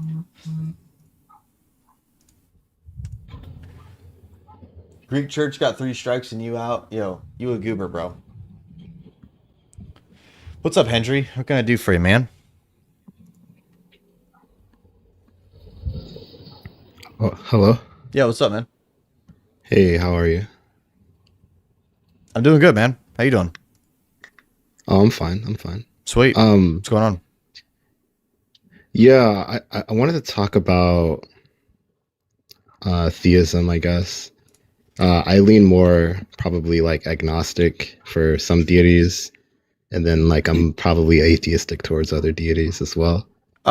So I hate to kind of say this, man, but like usually I am doing that topic, but tonight I'm kind of like avoiding doing like just like strict arguing for God nights. I'm kind of looking for like more like Protestants. I don't mean to kind of like disregard you or whatever, but that's just not really the topic that I'm kind of going for tonight, if it's okay. All right, no problem. Because like it's just I would talk with you about it, but knowing how I am with like talking about atheisms and stuff like that, the rest of my stream's gonna be probably talking to you. Like that's just how I am with stuff like that. That's usually why I usually dedicate streams specifically for that topic. But I do appreciate you coming up though, man. If you want to give me a follow, I'll message you when I do that next. All right. Sweet. What's up, Amin? How you doing, man? What's up, my boy? Yeah. What's good, bro? No, I wanted to come up real quick, bro. So I was on X today, and I had reposted because you were talking about the Catholics. Yeah. I had reposted this video, and it was of a Anglican or a Lutheran church doing like Skittle stuff or whatever. Yeah. So I was like, yo, like Catholics, what's going on with this? Like, what's going on with like our parishes? And they were like, oh, it's a Lutheran church. I'm like, bro, like, to be honest with you, it's kind of hard to tell the difference nowadays. And bro, like the way they just started just spamming, like, again, I don't have anything against like Catholics, I guess. Like a lot of my friends are Catholics, but like the debate scene between them and like everybody else is kind of just like going to shit, bro. If I'm just being honest with you. Yeah, there's dude, first off, Twitter, the fact that you can even stand like casually just scrolling on Twitter is mind blowing. Every It is time tough. every time that I do that, bro, I be thinking some bad shit. I'm not even gonna lie. Like when I sit here and like I just be like reading some of these people's messages, I'm just like, bruh, like there's no way, Dude, there's no it's way that you took the time to pick up your phone and type all that. There's no way. no, Like, dude, they did. It's like Twitter to me or X, whatever you call it now. X is like going into like a Muslim live with a banner that says I'm a Trinitarian. Like it's just like they just don't stop, bro. It's crazy. yeah. Like the most insane dumpster fire of an app ever, bro. Oh So it's yeah. just Do it's you know what's wild. entertaining for me on Twitter? It's easy to get followers, though. I'm not even gonna lie to you. It's super You easy. know, if you guys want entertainment, just go on Sam Shamoon's page. Just read his tweets. Just read. This guy is actually like he is insane. I've never seen someone like him. It's funny, dude. And like dude, you know what's funny is that Sam Shamoon, like he genuinely types like an old man, and it's funny. Yeah, but Like, he goes on a rampage. oh, he does. He says He, some he very does, crazy he does all stuff. caps sometimes, all caps, and then like he's just Yeah, he loses his freaking mind on Twitter, dude. And it's funny. Oh my gosh, dude. What's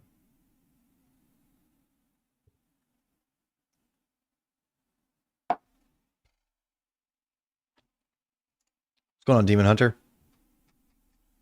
Hey, thanks for having me. I appreciate you, man. Sure thing, bro. What's going on? I was wondering if you ever got a chance to read my question that I messaged you.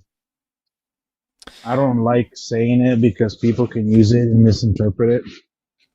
Sure. So Hold on. if I'll you look at get it a right now because I chance, remember you. You did say to look at the messages. And the problem is that when I looked at it last time, I had so many message requests that I couldn't find yours. Hold yeah. on. Give me just a second here. Would you like me to send a hi so you can come right back up? Yeah, if you can send it again to me real quick. I'm actively watching my message requests right now.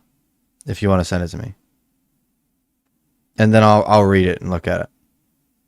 I know that you sent me something in the past.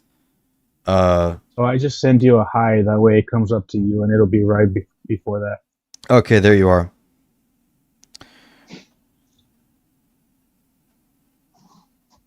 Okay, so you cool if I say this out loud? Because this is a good thing to ask. I just don't want people to go, oh, see, I can answer it. Double. Okay. That's I can Because easily answer. This isn't like some new special like Christianity defeater, bro. You're good.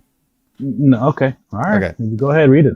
So the question that he asked was, why or how was Elijah and Moses allowed to come back to meet with Jesus in the mountain if their sins had not yet been paid for? This is a valid question, right? There's nothing wrong with asking that. Now, what I will say is you have to remember the entire point of, right, what Christ is doing. There's actually multiple situations in the Old Testament, especially in the Deuterocanon, right? I'm going to show you. If you don't mind, can you restart that answer? I'm going to record this so I can keep going back to it. Sure. Give me just a second here. I'm going to pull up a couple things and then we'll look at it, okay? All right. Because there's a couple things that you got to remember. All right, let me know when you're good and then I'll Yeah, we're good. We're good. This Go is ahead. also going to be on YouTube, by the way, so don't worry too much about it if you forget any of Okay, this. I can go back. Okay. So, one, you have to remember that even if we were to say that their sins are not paid for on the cross yet, that doesn't mean that Jesus cannot request the presence of somebody. The people that are sitting in Abraham's bosom, which God himself states, and the people the people in the New Testament state, are people that are in paradise. That Right. even though that they haven't been allowed to go to heaven, they're in Abraham's bosom, which is a state of gentleness. Well, first off, Like the Elijah is beggar. different because Elijah never died. You have to remember that. Elijah was assumed into heaven bodily without death. Oh yeah, he did. So You're right. so his appearance is perfectly fine. It makes complete sense.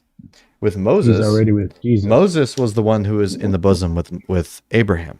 It's two different representations. First off, two different representations of somebody who was in a good standing with God in terms of where they were. One was in heaven, one was in Abraham's bosom, specifically. Right? And Right.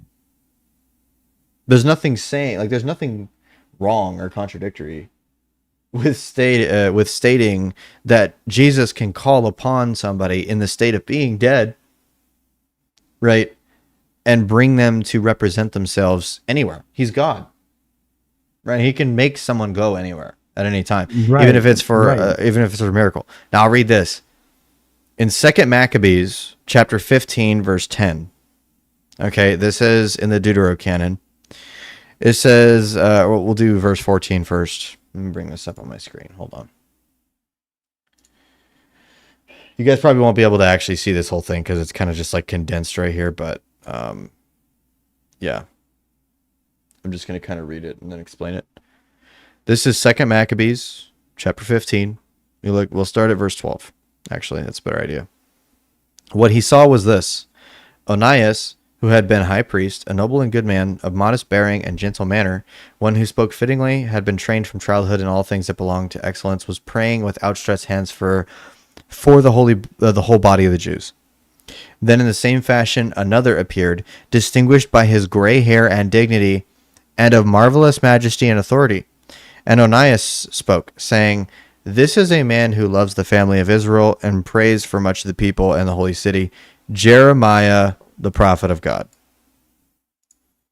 Jeremiah stretched out his right hand and gave to Judas a golden sword, and he gave it and addressed him thus: "Take this holy sword, a gift from God, with which you will strike down your adversaries." Now, you'd say that Jeremiah was in the bosom of Abraham, right? He was a prophet of God. Yes, I agree with that. Right, so even in like the Old Testament, it's pretty obvious that these people that are dead, even if there hasn't been a crucifixion yet, right, are people that are capable of appearing and manifesting to be able to be seen by people, right? They can be brought to earth at any moment by God, if Right, is the case. Right. So that's my question, because Okay. I believe that God can do whatever he wants, right? Sure. So my question is, what did Moses and Elisha have different than us or Jeremiah or any of the other prophets, Samuel, that he didn't bring them back? You know what I mean? Are you asking why specifically Jesus brought Elijah and Moses back? Well, I feel it's the fulfillment of the law and the prophets and the Well, yeah, obviously.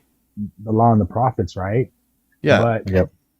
Moses But Moses I represents guess- the law. Elijah represents the prophets. But also, Right, so- there's also another reason that could possibly be in play here. Some early fathers, or not even fathers, some early Christian commentators, because Origen's not a father, they actually sort of believed in the bodily assumption of Moses. If you read, for example, Clement of Alexandria, one of his works where he quotes Jude, it seems to suggest there that Clement believes that Moses was bodily assumed. It's quite the minority view, but it's found in certain fathers and certain writers. So it's very possible that that's the case. That's also why, if you look at some of the, I think it's more of like a Western tradition. They believe the two martyrs in Revelation will be Elijah and Moses. And Moses, yeah, exactly. Yeah, but in the Because- East, we typically believe it to be Elijah and Enoch. Enoch, because when you Yep. read Malachi chapter 4, I think it's like verses 4 and 5, it talks about Bryce, can you pull that up? And yeah, Yeah, Malachi 4 what? If you read verses 4 through 5, it talks about Sure. Elijah. Remember the Yep. law of my servant Moses, the decrees and laws I gave him at Horeb for all Israel. See, I will send the prophet Elijah to you before that great day, for that great and dreadful day of the Lord comes.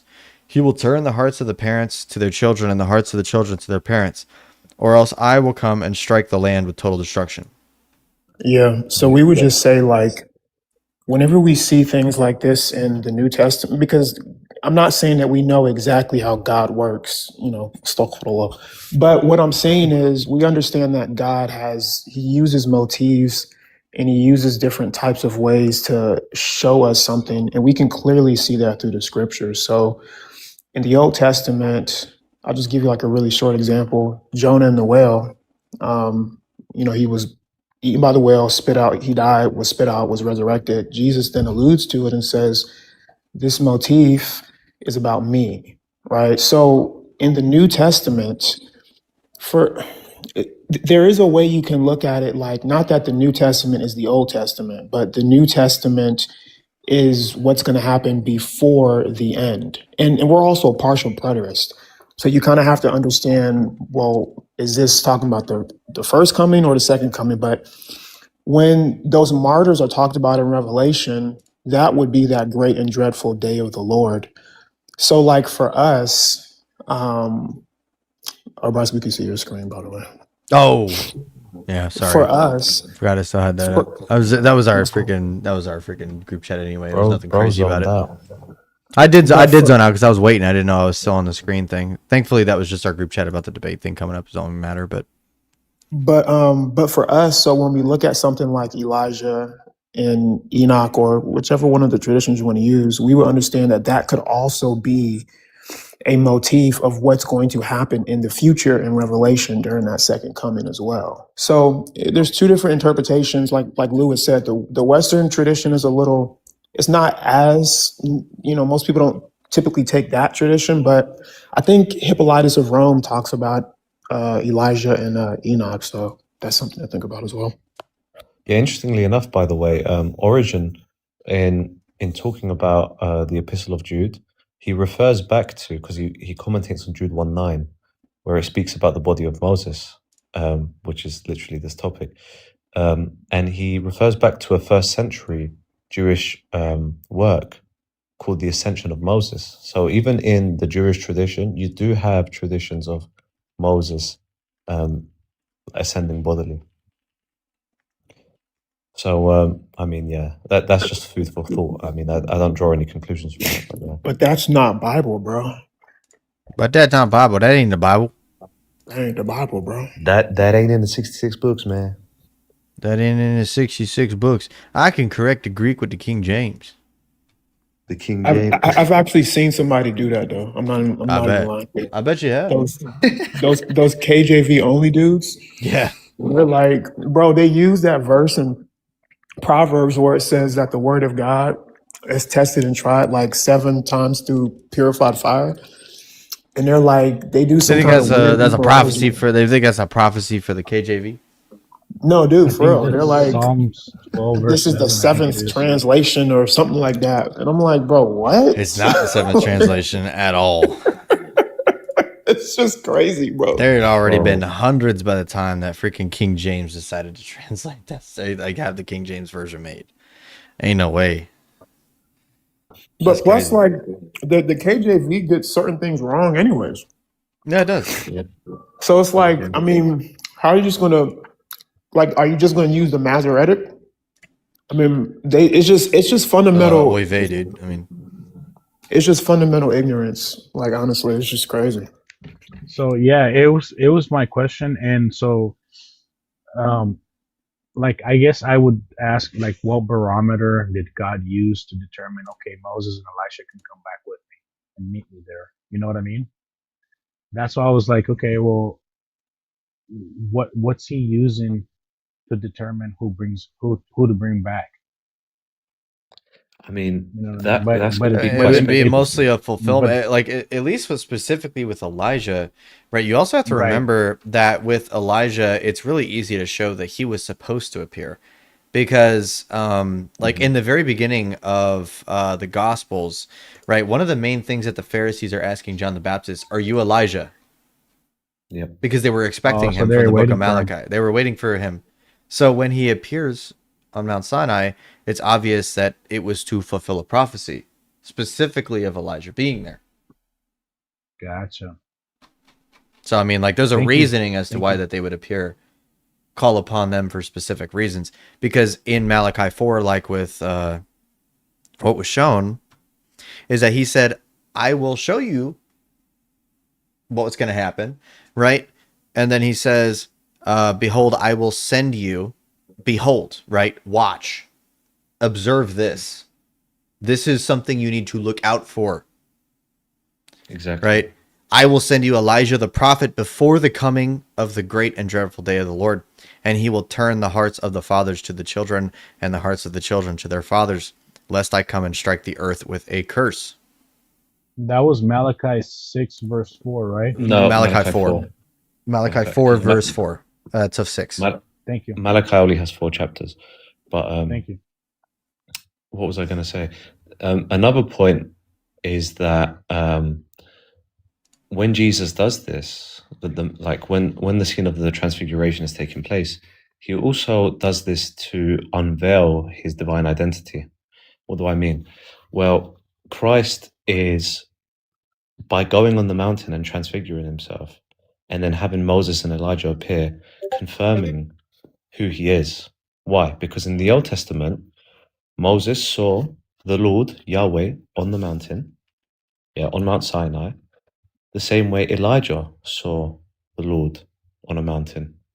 And so Yahweh appeared to both these prophets on the mountain. And what Jesus is doing, he's showing Peter, James, and John that he is that Yahweh who unveiled and revealed himself to Moses and Elijah. So that's also part of what's going on there. And that might be a contributing factor as to why those two were the ones who appeared, because Jesus is hearkening back to the Old Testament. We're getting rated by Chris Lestrange. Thank you very much for that on the YouTube Thank side. you for the answer. Chris Lestrange Appreciate it. raid. Appreciate that. Also, God bless Father George. I see you in the YouTube chat. That's great. I'll read this real quick. Father George says, Moses represents the law and Elias represents the prophets. One of the points of the transfiguration is to demonstrate that Christ has authority above the law and prophets because he called upon them. Right? And then he also said, this is also why when the Father says, hear him, the apostles look and see Christ standing alone. Amen. Thank you for that, Father. I appreciate that. Wow. I'm getting rated from the African side of YouTube. I appreciate that, Chris.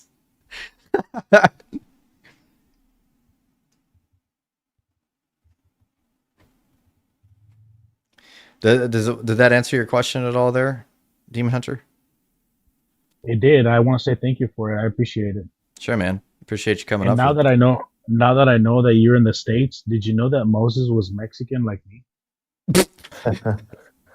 Really? I ain't heard about that theory, bro. I ain't heard about that. Well, he gathered all his people. He crossed them over the river to the promised land. Mexican coyote, bro. I guess This guy so. sounds like bad vanity. Yeah, it's a Thanks for typology. having me, man. It's a typology. That's right. That's right. Thanks for having me, man. I appreciate No you. problem. One last question. Do you ever debate Mormons? I have debated Mormons in the past. Last time that I had like a long conversation with a Mormon, it was with a woman, and I asked her, if I were able to prove to you that Mormonism is not the church of the first millennia in any degree, including the first century, would you become an Orthodox Christian? And she said, no. I'm like, why? And she's like, because I like where I'm at. I said, wow. Okay. That's sad. Yeah. So again, like it's rough talking with them sometimes because they usually they rely on feelings and the feeling of what they think is the Holy Spirit to remain where they're at most of the time. Yeah. Did you ever had an encounter with a guy named Restored Truth? Restored Truth? No. Yeah. He passed away. Oh, that's upsetting. Yeah. Oh yeah, that's that dude that got in that car accident, right? Yeah. Yeah, he was like real popular. Yeah, it was. He passed in a car accident. May, Oh, that's tragic. That's so tragic. may the Lord have mercy on his soul. Absolutely. So, hey, but thanks for having me up, man. I appreciate you. Have a blessed day. Absolutely. God bless. Roger God said, did bless. both of those happen at the same time on the mount because Jesus can span across time and space? There is actually, I think, a couple church fathers. I don't know, Lewis, if you know specifically which ones actually talk about it. Like, I think St. Maximus actually talks about it kind of like that, where he basically makes the argument that when Moses and Elijah appear, it's not actually in the state in which that they're dead. It's actually like in a state of which where Moses is actually talking with God in his time and Elijah talking with God in his time, which is really cool to think about. But it's something that's basically like coming together at Mount Sinai, or like in that time, which would be really cool if that was the case. But I haven't looked too much into that understanding of the passage. Be a good movie. Be a really cool movie. Yeah, definitely. I'm South African, so it's African YouTube over here. Hey, man.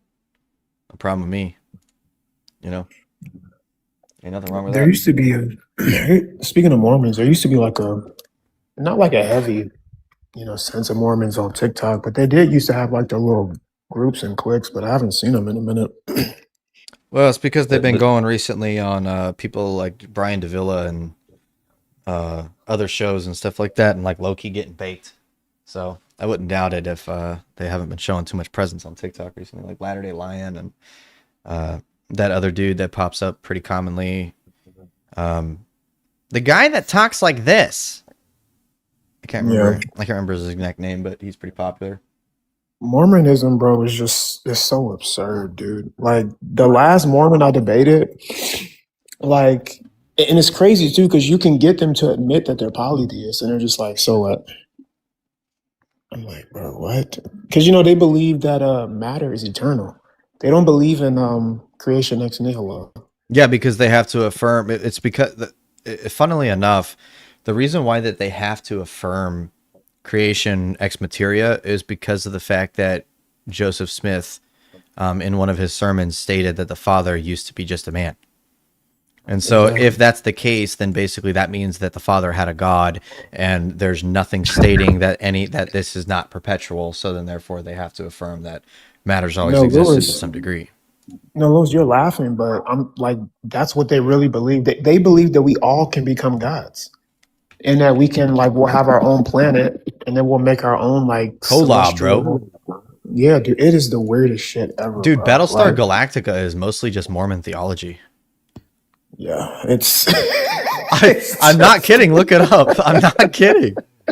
Wait. Do you guys know why the Mormons, what Mormons believe about black people, why they came about? Well, they don't believe that. They don't believe that no more, bro. You're not. They changed. They changed. I remember making that video of freaking Jerome or Sig making that thing where he's watching the review where it's just like, and then they rebelled against God, and then God gave them black skin, and then freaking Jerome literally got really close to his mic. He went, ah. Yeah, it is the craziest watch ever, dude. They're just like white people, and then they just get dark, perpetually dark. And it makes a noise too. It goes like, hold on, I gotta find that clip. Hold on. It's the craziest thing ever, dude. My God, it's actually really funny. Here we go. Yeah, perfect. Yeah. Teaches. Thus, Lucifer became the devil and his followers the demons. Those who remained neutral in the battle were cursed to be born with black skin. This is the Mormon explanation for the Negro race. Did you hear the noise, dude? The freaking it's evil and creepy. Ooh, they turned black. This is the explanation for the Negro race. Bro. What the hell, bro? That's real, bro. That's a real video, by the way. That is not a joke. Yeah, that is a real thing. It's from like the 70s, right? Yeah, it's from the 70s. I think the video though wasn't an apologetic for Mormonism. I'm pretty sure, if I remember correctly, that video was made as an apologetic against Mormonism. Because like if you notice the way that the narrator talks the whole time, he kind of like talks about it like it's absurd. Yeah, bro. Like, but that's what they really. I mean, they believe in a lot of weird shit, bro. Like, there's this one. I don't remember which teaching it's in, but I think something like Joseph Smith believed that people lived on the moon, or that they still live there now. man, I swear, dude, Joseph Smith had to be like inspiration for like One Piece or some shit, bro. Like, Yeah.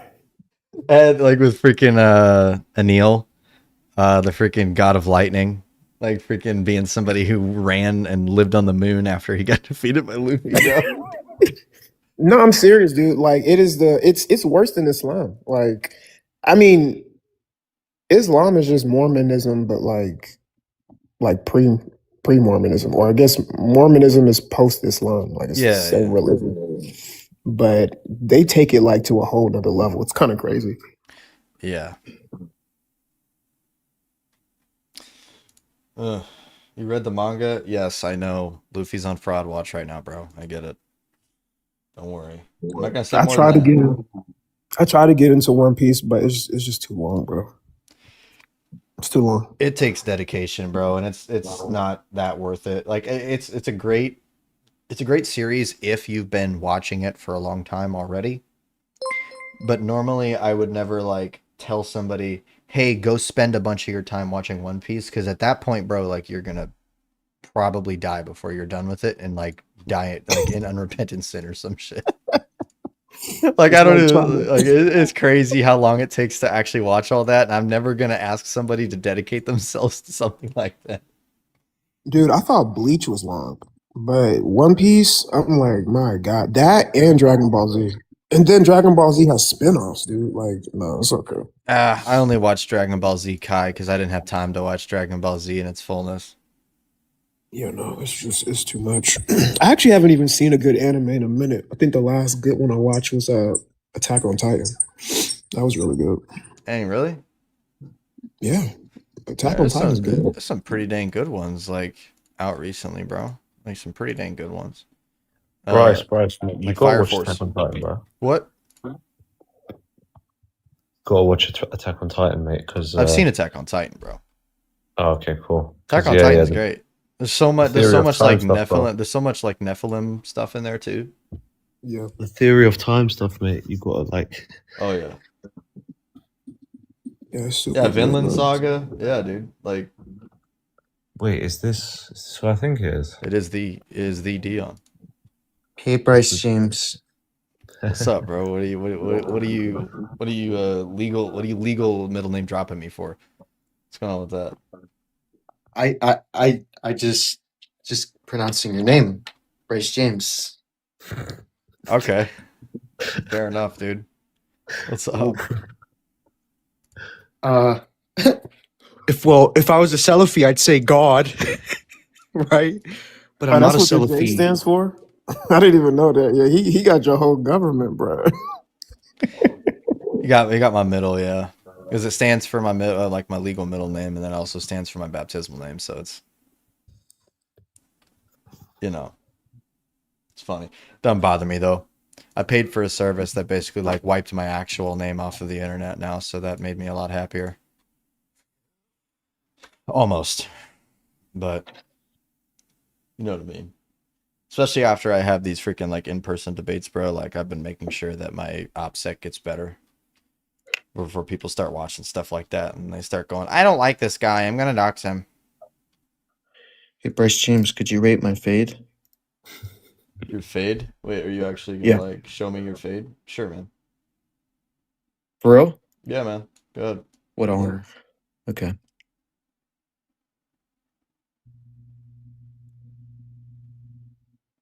Not bad, dude. How much did that cost you? $35. $35. What the hell? Did you go to like the military barber? No, I went to a Mexican, bro. Shout out to the Mexicans, bro. Like they really be getting me right. That's good. I'm glad that I'm Shout out glad my that Mexicans, bro. yeah, I was about to say a 30 I was about to Guys, say a this guy's actually a max level $35 haircut's cheap, bro. But hey, it looks pretty good.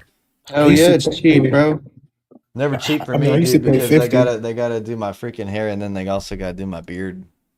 Line it all Oh up well, I together. wasn't counting. I wasn't counting. You know, when they do my like face and everything. That's like all together with a tip 50. I wish. You I actually go just be to like me and go I go bald, bro. I no I go to a place called Hammer and Nails, bro. What? It's a Can I tell you chain, something? but it's expensive as hell, but I like it. Can I tell you something, Eamon? Like, Was I it- was thinking about going bald, right? But there's only some people that can like pull that off, bro. You know what I mean? No, you can, bro. Anybody No, can pull it off, bro. Gonna be a max level no, Vulcan uncle. no. Because like I know you've seen some bald people, right? And they just look like a milk dud. You know what I mean? Just like a walking milk Yeah, dud. bro, that's me. Look at my head. yeah, but like I mean, I wouldn't it say that suits you you. look like a milk dud though, because like I couldn't imagine you with hair. That's what I'm trying to say. I used to have, bro, like I used to have you dreads. have to not have hair, otherwise I would not recognize you. I actually used to have dreads, bro. Really? Oh God, bro. Wow. Yeah. For real. Wait, guys, Until I be started strong during the getting live, yeah? that So wait that for the damn comment. until I started getting that damn bald spot in the back of my head, I was like, all right, bro, it's time to go. Like I literally just took some clippers. Time to put it to bed. Yeah, bro. I just got some clippers from the store, just shaved it, bro. Never went back. Yo, Bryce, read Bryce the chat. James. Bryce, read the chat. I mean, look like Frozone. What do you want me to look at? No, this guy's saying he's seen my head. What message are you talking Honey, where's my super suit? about? Yeah, exactly. Honey, where's my super suit? Yo, Bryce James, whose I've seen idea Lewis was it to debate the three-headed heretics? Like, whose idea was that? The three-headed Three-headed heretics. Yeah. It was their idea actually. Really? Yeah, they reached out to Amin and basically said, "Assemble the Avengers," and then Amin reached out to me and Dom. That's good. Did you see the video I did on him? No. Oh, bro, I didn't? saw Is that. it When on you your debated- Dogmatic Dialogues YouTube channel or is it like on your TikTok? Actually, I did post it on that channel. You said is that the one where you was debating them on Mary? Yeah. Oh on yeah, here we Mary's, go. I debated 4 Protestants on the sinlessness of Mary 12 days ago. Yeah. Yeah, Damn, it bro, was upload pretty more on brutal. YouTube, man.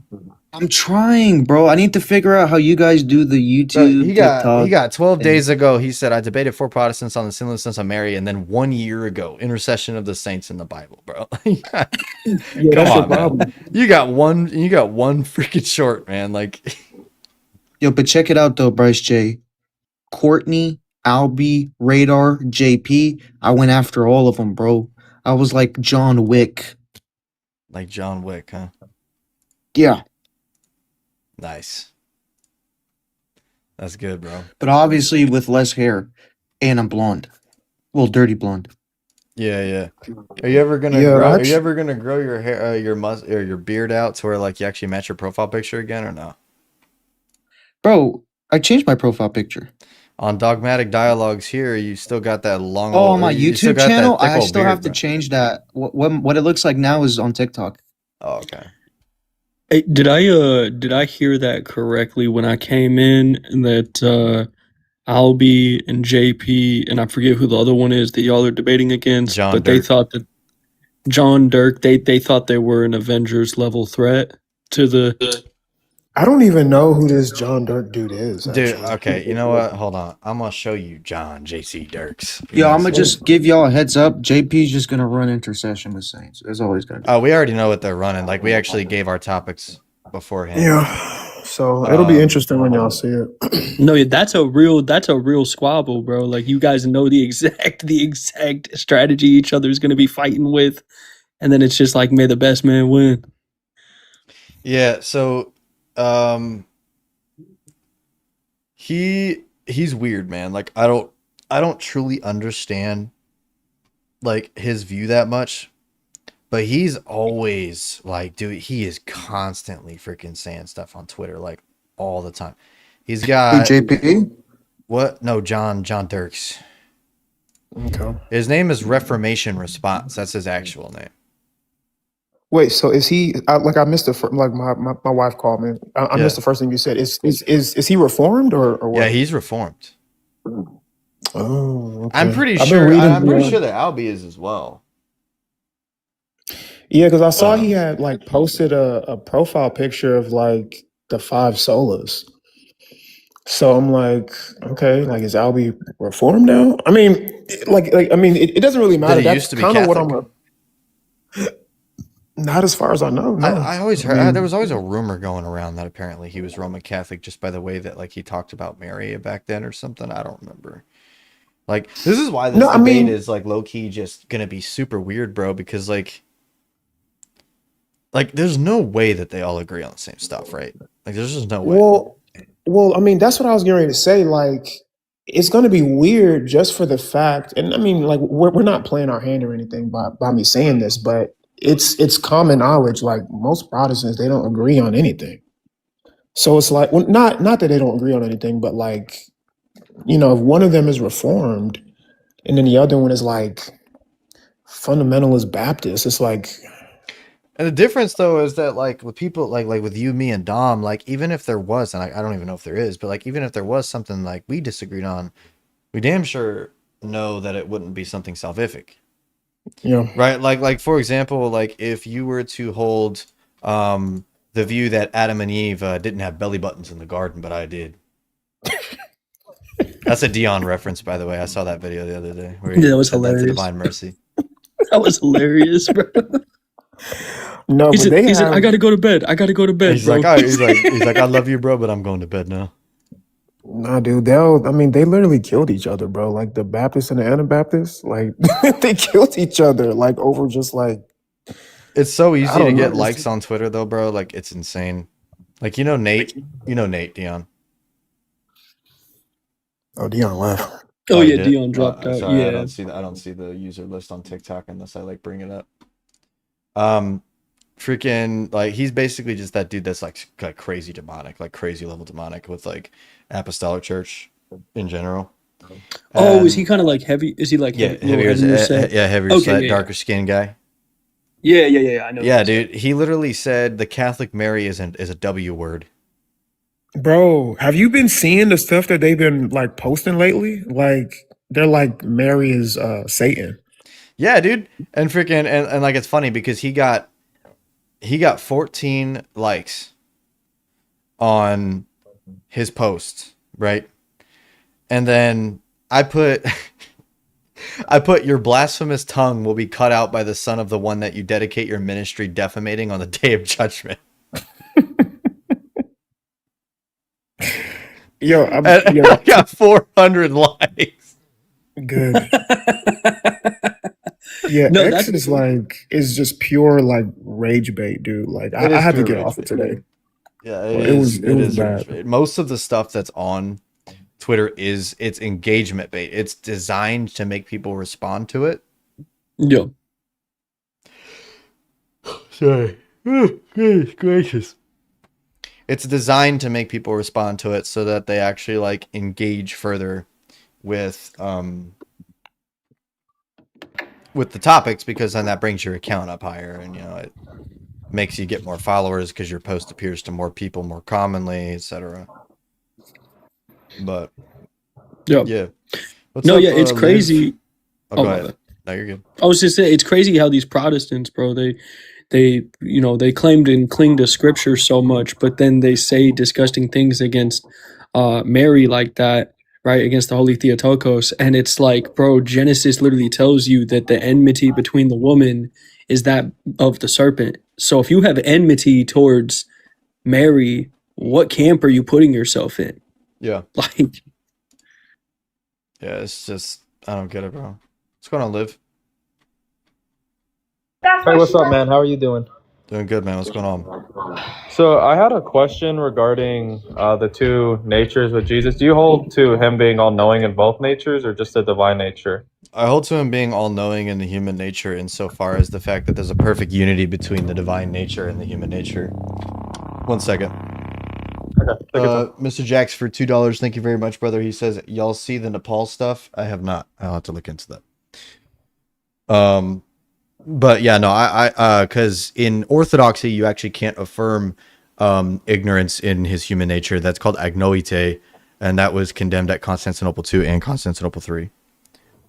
Yeah, so I was watching a debate with God Logic and you were on it. This is like the first time where I really got familiar with you. And I think you said it was Apollinarianism. Is that correct? Yeah, me and him actually had a private call after that day, and we talked for like 2 hours, and I explained to him why you can't say that, because he was saying that Jesus has one mind and it's divine.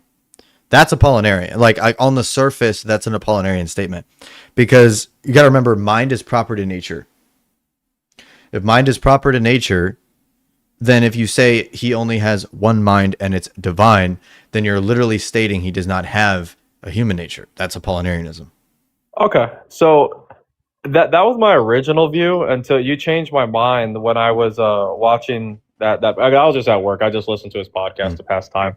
But yeah, you really made me think, and I was thinking that Jesus is all knowing according to the human nature. But then I tried thinking it through, and I'm not referencing like the day or the hour. I believe that to be declarative, and Yeah, you know me the too. fig tree I think it's example that declarative was as well. Yeah. yeah, and then the fig tree example was just a parable to showcase that Israel has no fruits, and Yeah. the same way he curses the fig tree, he curses Israel, whatever. The only thing that kind of stumped me was how it says in Luke that Jesus grows in stature and wisdom, and Colossians 2:3 says that he contains all wisdom and all knowledge.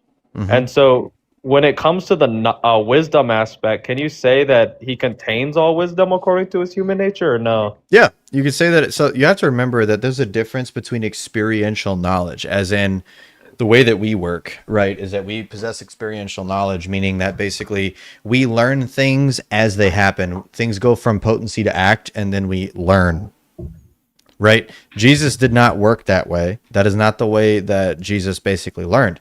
The way that Jesus learned is in the sense of the fact that the divine mind or the divine knowledge was given to the human knowledge of Christ at the appropriate time for him to perfectly know it at the appropriate hour for the appropriate age, etc. Right? So think of it as if you could say that if every single thing that you learned was God directly giving it to you, you could say that in a sense you're all knowing. That's obviously not what we can do. That's obviously not us. Right? Oh, so But that's but like let's say that you turn 8 months old, and instead of you experiencing the failure and the drive intuitively to learn how to walk, suddenly God just provides you with, now you can walk. And now you I can see. walk. The knowledge always existed in the person of Christ, no matter what. But it was provided to him qua humanity at the appropriate hour of his life, at every single moment of time. He did not experience things in the sense of basically not knowing something, going from a state of not knowing to knowing.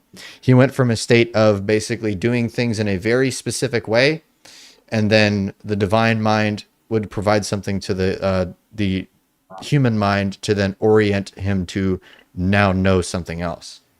There's a difference between that and then saying, oh, I just didn't know this thing, but I'm ignorant to this thing, but now I know this thing. Right? And you learn it through Okay. experience. Jesus didn't learn through experience the way that we learn through experience.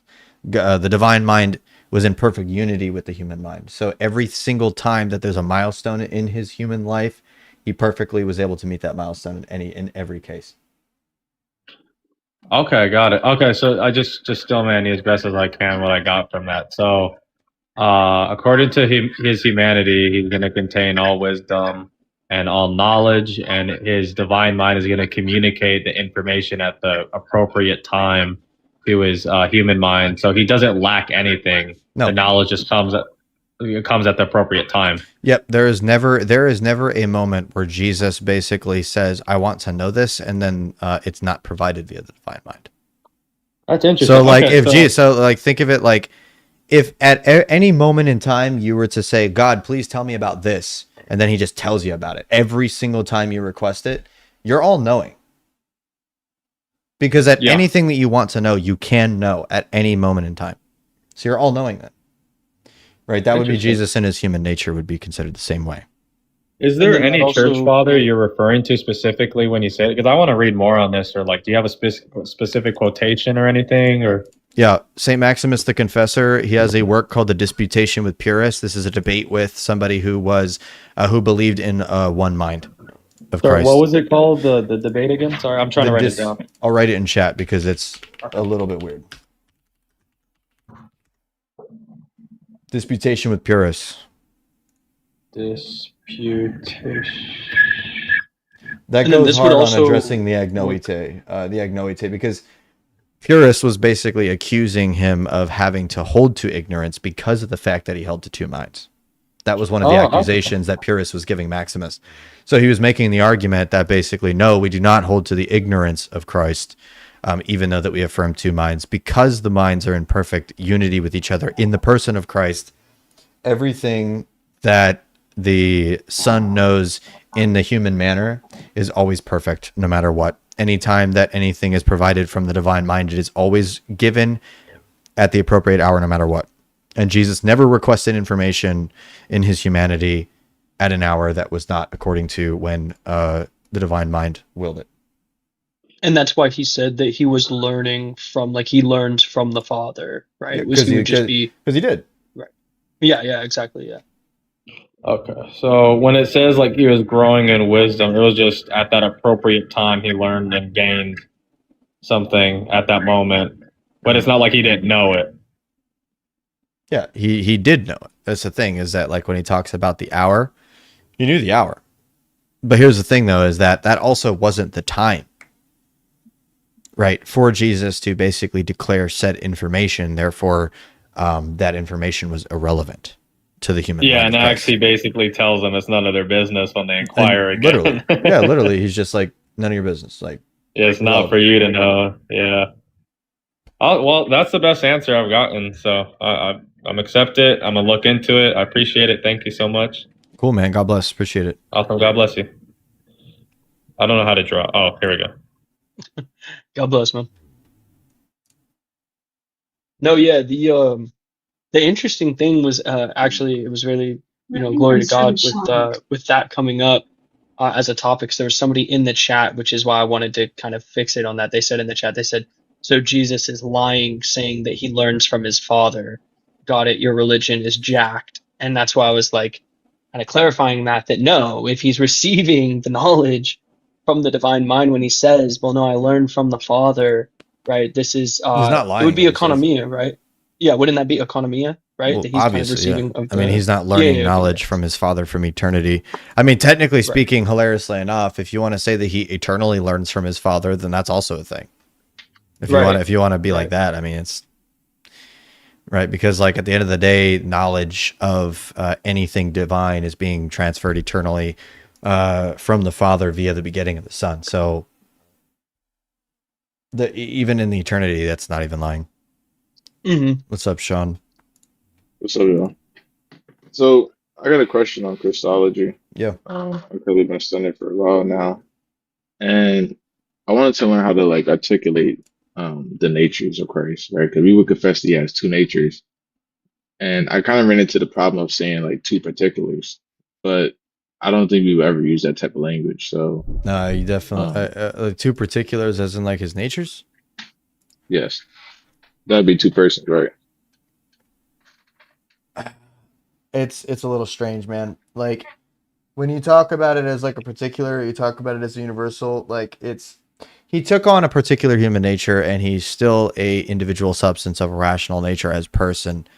So like there is a sense in which saying that is fine, as long as you just don't basically collapse into the view that as long as you don't collapse into the view that any form of particular necessitates a being. And Okay, how would that's you part do of that? Saint. Well, I mean, that's the thing is that like Saint Maximus argues for the fact that not all particulars are considered beings on their own. They may just be referenced to something else. What writing is that? Huh? I said, what specific writing is that? So I can I find think that. that's in his Ambigua. It's called the Ambigua. 7. Let's see. But all right. But also, I'm on this site, and it said that we could speak of it as like two complete universals. Is that correct in a certain sense, or no? Okay. Jesus did not take on universal humanity. Okay, he took on human nature the way that we take on human nature, which is in a particular manner. His power via the atonement provided the healing to the universal humanity. But he did not assume the universal humanity. And you want to know why you can't affirm that? Everyone's saved if so. That's universalism. Right. That's universalism. If you think that basically that Christ took on literally every hypostasis via taking on the universal human nature, then therefore literally everyone is already healed upon their birth. They're all healed.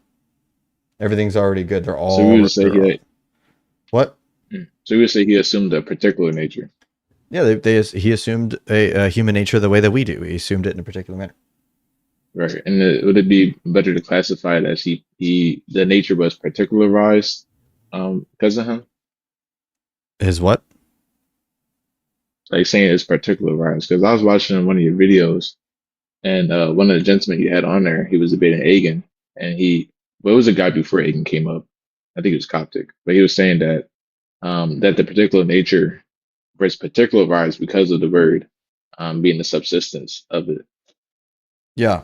Well, like the actual like true denotion of like the particular is the person of Christ that took on the natures. Right. Like that's like the whole, but also the particular in terms of like when we're talking about him as a referent. If that makes sense. Okay. And then what's the best way to understand universals and particulars? There is a work by Saint Basil on that actually. Basil. Yeah, hold on.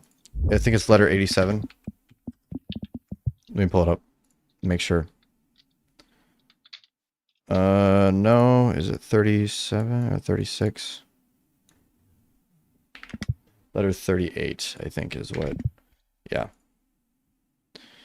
Yes. St. Basil, letter 38. He goes very in depth on universals and particulars. Okay, perfect. All right. Okay, thank you.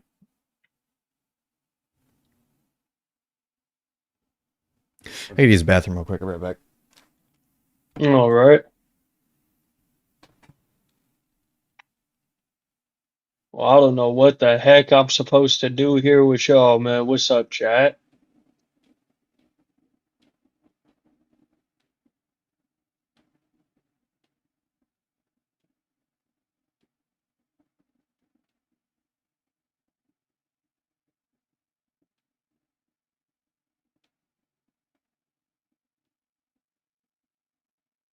That's great stuff. That's great stuff. Thanks, chat. Thanks, you, Sir Bryce. Yeah, bro. We're about to run a mutiny, bro. Rant about that. Yeah, that's crazy. What's up, LARPing King?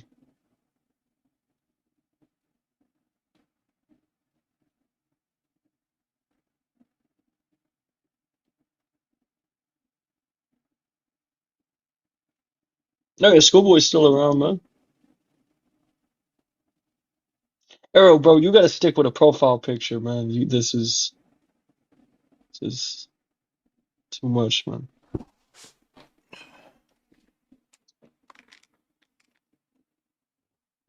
I did my best attempt to try to fill the void of silence while you walked away, man.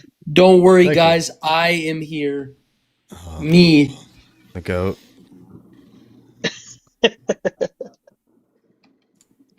What's up, Arrow? Oh yeah, thank you, chat. Thank you, chat. Yeah. I was talking about Yeah, Arrow. What's up, bro? Yo, what's up, man? Yeah, I'm leaving, bro.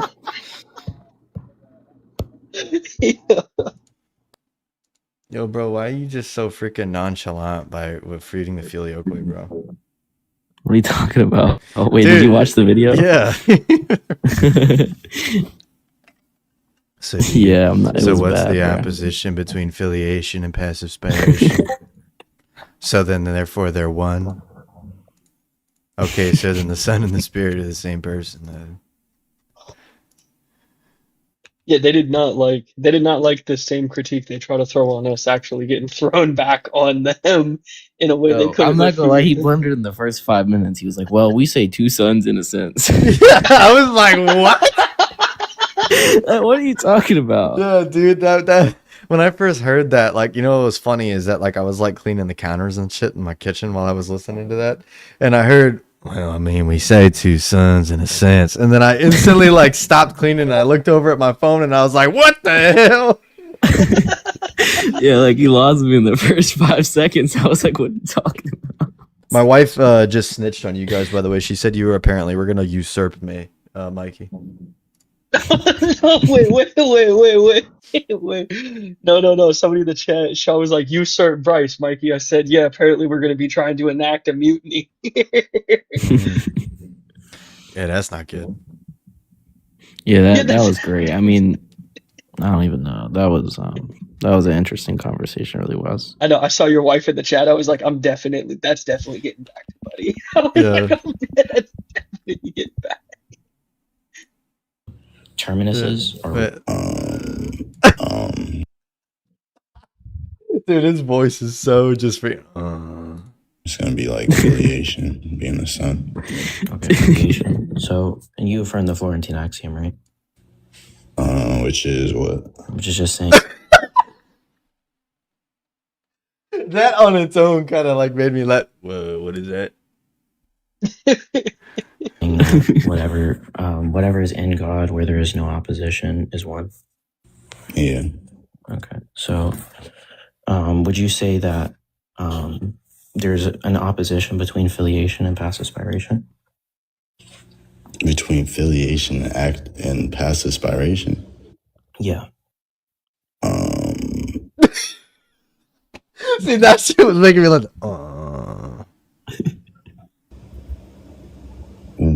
You mean, when you say filiation, do you mean like passive, like where the son receives an opportunity? No, I wouldn't necessarily say that. Okay. So you would say that passive spiration and passive generation don't have any opposition? No, you wouldn't say that they have opposition as the acts themselves, but you would have to say based off of the subjects.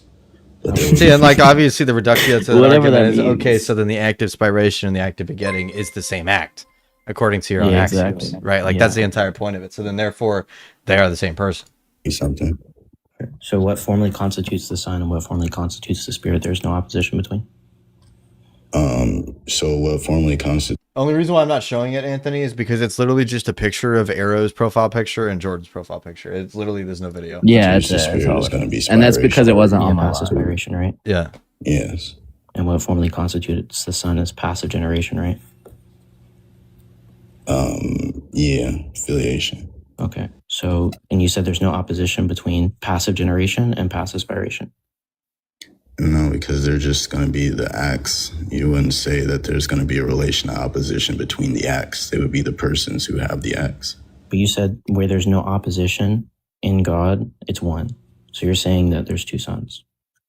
No, that doesn't even follow. Okay. Yeah, how does that not follow? So that would follow. Well, technically speaking, it wouldn't be two sons. You just say, we kind of say two sons because it would have to be the same act. Now, to be fair, I will say this, Arrow, he wasn't conceding that he says two sons in a sense. Yeah, I know. He's saying that He was trying to- that yeah. we would tell. Yeah, that and he I would was like, tell that's us just that. the two. Yeah, I said that. I said it's just the two quote. Basically. So You what's said you kind of say two sons? What do you mean by that? because that's our argument against you guys. So that's why we say that, because you wouldn't be able to distinguish the persons otherwise, because the acts So are. that's just a too colloquy. I'm asking. No, I don't affirm the I'm forms. specifying. I'm specifying why I said that. I'm not Mr. Jax on YouTube said two stoners, bro. saying that. Oh, you guys have to say Two this. stoners Yeah, arguing that's about just the a too filioque, colloquy. I man. want you to actually address why That's not. constitution of That the wasn't spirit. me answering the argument, so it's not a two quote. Yeah, so just answer the argument. Okay, so I'll answer the. Yeah, so that's basically the entire video, by the way. It just stays like Yeah, that, bro. literally. Like dead, Pretty like much. dead, like Did you dead guys see- ass, bro. It is actually you could Yeah, like that is because- ASMR, bro. You can go to sleep to that. I Yo, swear. because if not, bro, like Jordan will just crash out. Yeah. So you kind of have to. It's like he only has like 2 gears. It's like either he's super monotone like ASMR, or he's just like crashing out, screaming at someone. What's The tonality was what's up, definitely like Rashid? 2 stoners getting together to debate the filioque. Hello? Yeah, what's up? Hey, I wanted to ask you a question about pure act. Okay. Like when Saint Maximus talks about pure act, or when you talk about pure act, do you mean it in the Catholic way, or like how do you distinguish when you talk about pure act and when Catholics talk about pure act? I believe that God has no potency, brother. What can you expound on that? Yeah, there is nothing that God doesn't have that he could have. There is nothing that can act upon God and change him in any way, shape, or form. God in no way, shape, or form moves from potency to act in any of himself. I see. Nothing in God moves from non-being to being in any degree. Okay. So from my understanding, and I could be wrong, does the Catholic position collapse essence and person? We would say that in a case that they could, because if they hold a virtual distinction, we could make that argument. Sure. Yeah. So from our view, the persons of the Trinity, they choose when to actualize the act. Actualize in the sense of they're already pure act and acting, but they choose the time in which the act is actualized. Yeah, yeah. That's active. I mean, that's active potency, right? Which is not considered potency. But then, if you're talking about like the manifestation of the thing on Earth, right? Like that's, I mean, like that's a similar. That's pretty much what we believe. Like when it talks about like how God is pure act from eternity, right? He has been acting, right, in of himself. He is eternally existing. Existence is an energy. He's always doing that, right? He's self-sustaining himself at all times, and there's never a time where he was not doing that. So then, therefore, in that case, he's pure act. And then, obviously, when God's will has always been God's will, right? In regards to the fact that he has a will, right? And then when God chooses to actualize something specific, this manifests in the way in which that he chooses, based off of his decree of the will, his decree by the will that he has. I see. Okay, that makes sense. Another thing I wanted to ask you is about how we count the Trinity, because from my understanding, we count by identity. Okay, I'll say this. The way that the Cappadocians counted is this thing called counting by actors. You ever heard about that? No, not really. So basically, we count by people who or by persons who can act on whether or not they are distinct beings, not persons but beings. Right. So, like, picture the fact that you and me, we both share human nature, right? Mm-hmm. And you'd say that the faculties of human nature are within the human nature. So, like, for example, you and I both breathe. Yes. Right. You and I both have the faculty and the capacity to breathe identically. It's an identical faculty. Right. Okay. Identical faculty. Yeah. You and I share the same type, the same faculty to breathe because we're human. Okay. Clear. Sure. Right. You and I don't share the token or the actual act itself. So me, I'm breathing at a different rate that you're breathing. Right. So then therefore I'm actualizing something that you're not. Or maybe I'm actualizing something at a different pace in time and space than you are. Is this like the dynamis St. Maximus was talking about? Saint Maximus Or- used it. Saint Maximus used this. If you're talking about dunamis, like as Saint Maximus is talking about, that would be referring to basically just referring to God's power or his faculties, without necessarily referring to the energies themselves being actualized. We do believe that there's like a virtual distinction between like God's power and like his energy itself, right? But like in terms of like what's being actualized, obviously there's another category of that where you could talk about like theoretical things that God could do, or theoretical energies is one of the things that Saint Gennadius talks about. He's a post-schism saint, the student of Saint Mark of Ephesus. He says that there's also these things called theoretical energies in God, which basically are things that God is capable of doing, but he doesn't necessarily do. I see. Right? Like, for example, God has the ability to blow up the earth right now. Yeah. But he's obviously not doing that. So, right, like that would be considered something theoretical in God, a theoretical energy in God. But like if you're just talking about like the distinction between like just energy and power itself, like in God, it would be I mean, technically speaking, I guess it would be a formal actual distinction in terms of the power and energy. Okay, I want to ask you a question about the formal actual distinction. Right. So with the formal actual distinction, do you mean it in the sense of it being applied to God analogically? What? No. Like let's say you are applying a formal distinction to God analogically. Does that make sense? No. When I'm talking about a formal actual distinction, I'm talking about how there is a distinct definition or an objective definition that exists in God prior to the human intellect that we are simply just apprehending about God. So it's something that truly does exist in God and we're just apprehending it. Yeah. The word actual is the reason why we say that, because it's actually in God. It is in him. It's not, we're not making it up. Yeah, I get it. It's like, I use this analogy of like having a light go through a prism, right? Sure. The prism basically gives you different types of light once it goes through the prism, but the lights were already distinct within the light prior to entering the prism. Does that make sense? If you're talking about like manifestation versus the thing in of itself, yes. Okay. Yeah, then that makes sense, because I don't know. I saw this thing of a guy talking about transformal distinction, and it sounded like when you were talking about a transformal distinction. It's like Arrow, A you ever heard of that transformer shit, dude? distinction? Transformal. Transformer? and formal. I've It's heard like I've heard of the quasi-formal imminent real distinction. I've never heard of that. Don't worry about it. It's funny though. You can go read it on Academia. There's a guy that argues for it. Quasi-formal? What? The quasi-formal imminent real distinction, bro. Yo, what the heck? What kind of name is that? I'm actually going to name my first son that. Rashid, do you know about the distinction between reason times 37? No. What the fuck? No. As you can see, the philosophical thesis on the quasi-formal real imminent distinction by some dude named Filiocello Neo F. May. Yeah, he has like dude, it's 22 pages. Damn. He calls it Qfrid.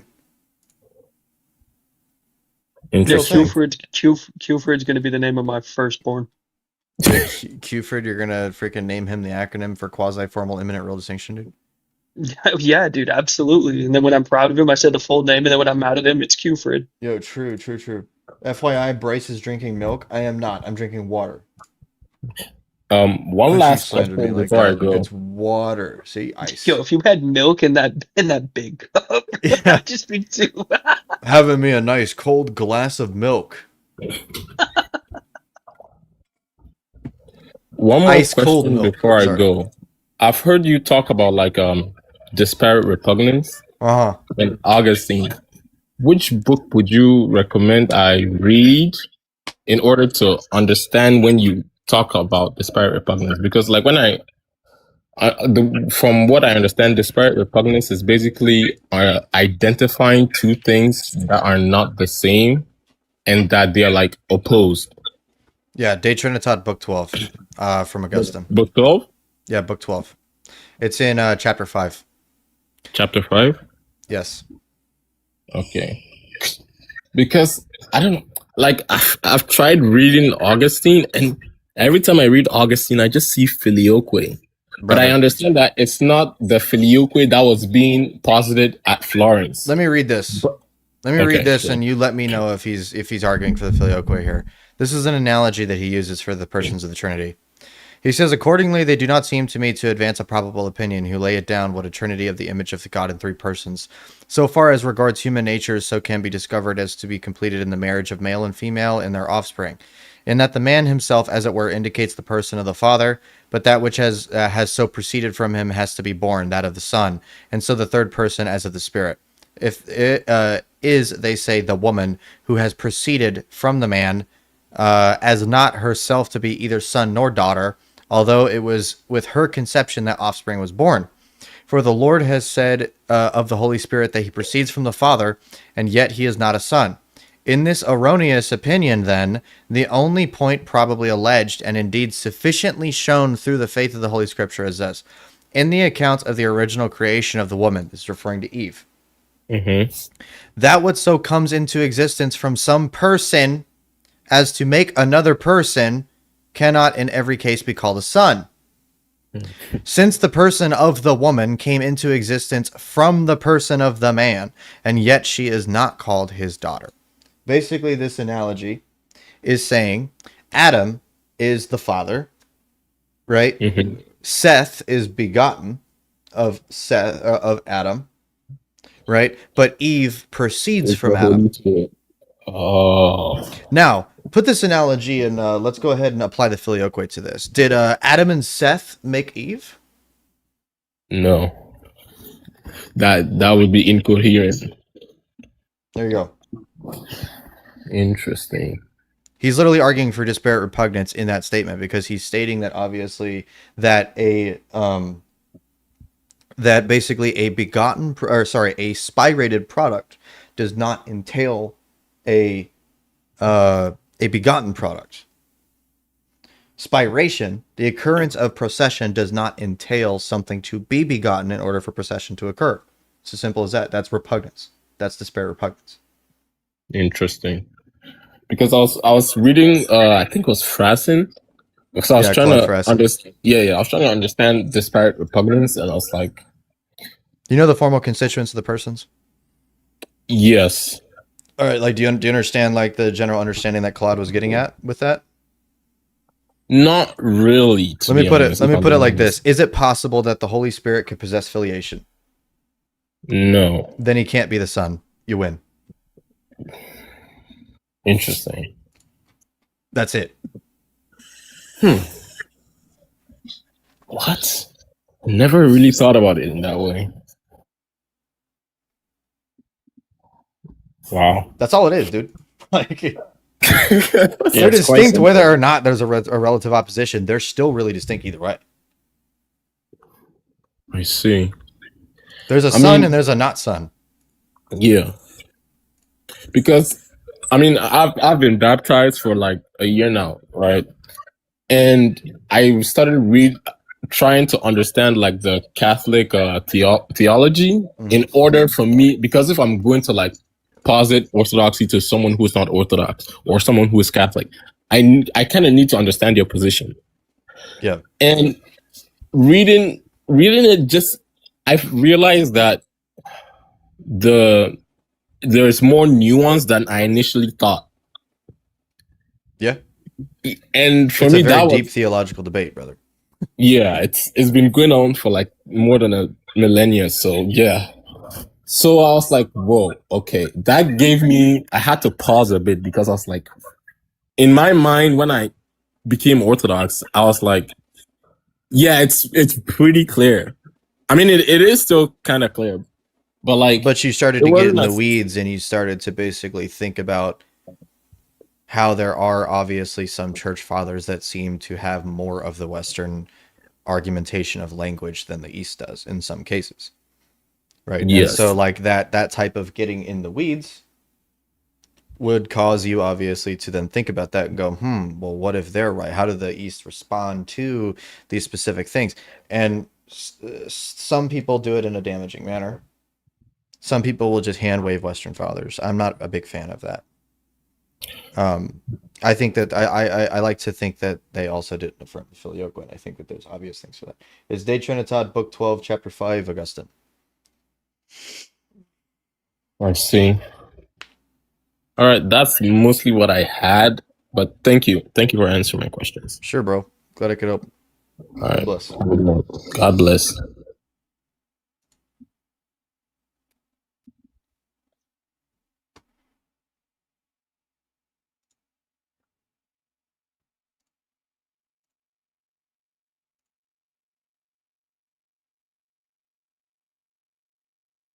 I did react to Arrow. I reacted to a good portion of it. I was laughing because it was so nonchalant. Wait, did you watch Abe?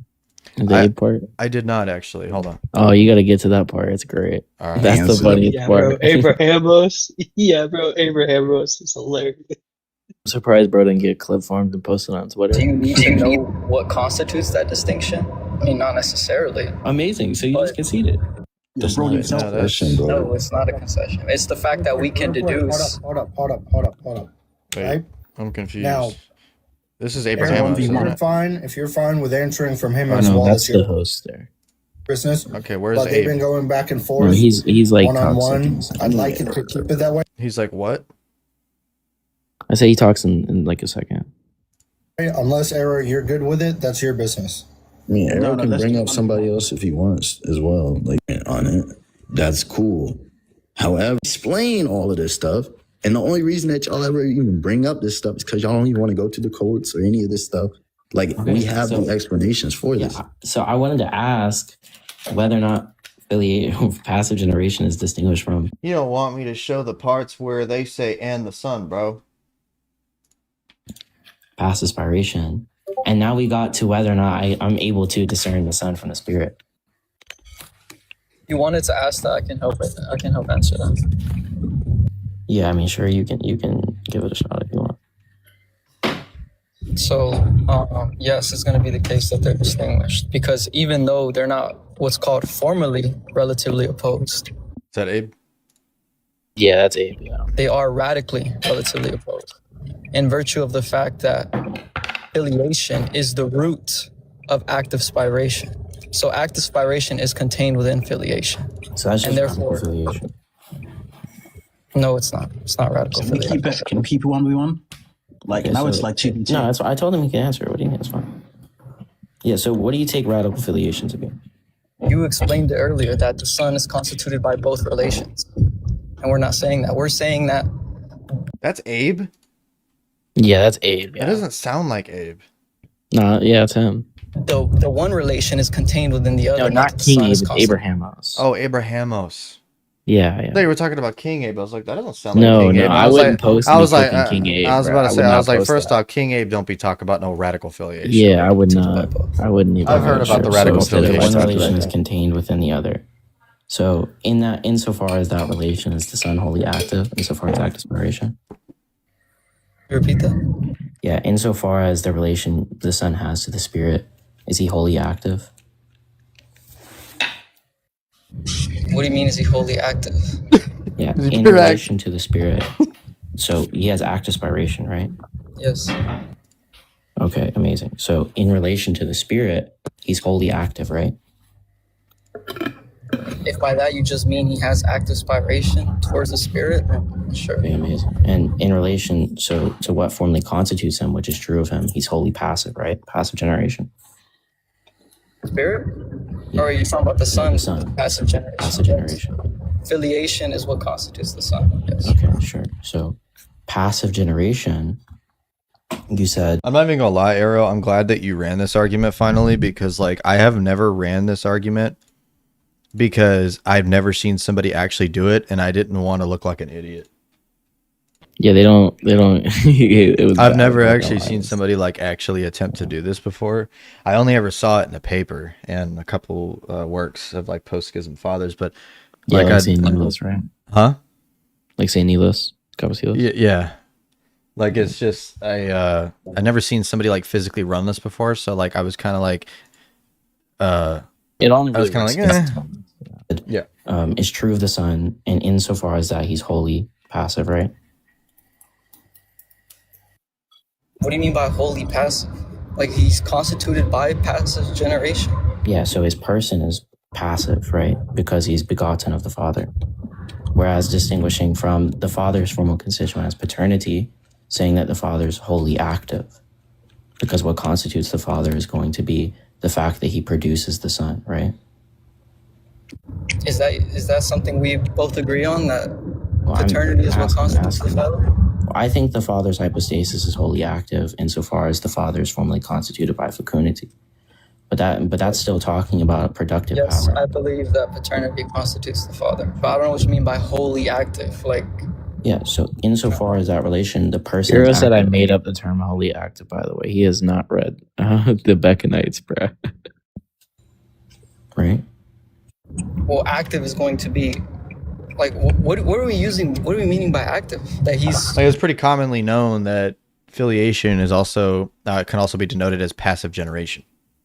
Exactly. Right. And so like if he's formally constituted himself as a person by being passive generation, then he would be wholly passive in himself. Yeah, it's a productive act. Yeah. so that he's the principle of some productive act. Yeah. Sure, he's the principle. The Father's the principle of generation. Sure. And that's what formally constitutes him, right? Well, what formally constitutes him is the relation that Yeah, which is paternity. comes out of the generation, which is paternity. Okay. Sure. So just to be clear, you're saying that Also, that's the a Son blunder is as wholly well. He said the Father's formally constituted once the Son is generated. passive, or so wholly passive insofar as what formally The Son is logically prior to the Father, bro. W. constitutes him, right? As being begotten. If all you mean by wholly passive is that he's constituted by filiation, then yes. But if you mean something different than this, I don't know what you mean by wholly passive. Yeah, that's so passive generation is just the terminus or the receiving of active generation, right? It's the terminus of active generation. Okay. So the Son, insofar as that, is wholly passive, right? So are you just person is saying wholly that these are passive. synonymous? Like, His person is wholly passive insofar as he's the terminus of an action. He's a terminus of a productive action. so being wholly passive means that you're the terminus of a productive act. Right? Yeah. Okay. Okay. So the person of the Son is wholly passive, right? Because he's insofar as what formally constitutes him. Sure. Okay.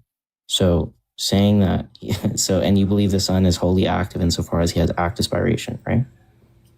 And being wholly active just means, I'm assuming, that you're the principle of productive act. You're just producing some act, yeah.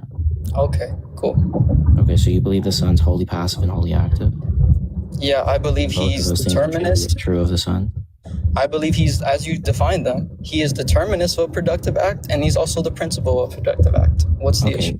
So the Son, what formally constitutes the Son is not some productive power, okay? So what the Son is wholly passive. It's not some productive power. Well, of course, it's not a power. And It's then not the what Son constitutes has any of the persons. So, and then the Son has some power said which a he's power isn't producing, what constitutes the which Father. is wholly Wow. active. Insane. What'd you say, Arrow? Yeah, he said none of the persons are constituted by having a power. Yeah. That's crazy. That's crazy. Which is intrinsic to him and hypostatic, right? Are you saying the power is wholly active? Yeah, because it's productive, right? That's all I mean by it's active, is that it's a productive power. Okay. So what's the issue? We've already established. So you're saying the Son is wholly passive and wholly active. And are you saying this to imply that they contradict in some way? Yeah, that's what's entailed. So did you not tell me that wholly passive meant that he's the terminus of a productive act? Yeah, sure. And wholly active means he's the principle of a... But that's just saying that it's true of him, right? So then there's no contradiction because there's no So the statement. son's wholly passive insofar as his person, as being formally constituted. Yeah, but those two are not negating each other as you defined them. So wholly active as being the terminus of an act, and as being the producing some action or being the productive power of some like terminus, and then being wholly passive as being the terminus of some productive power isn't opposing. So you can be the terminus of your own act.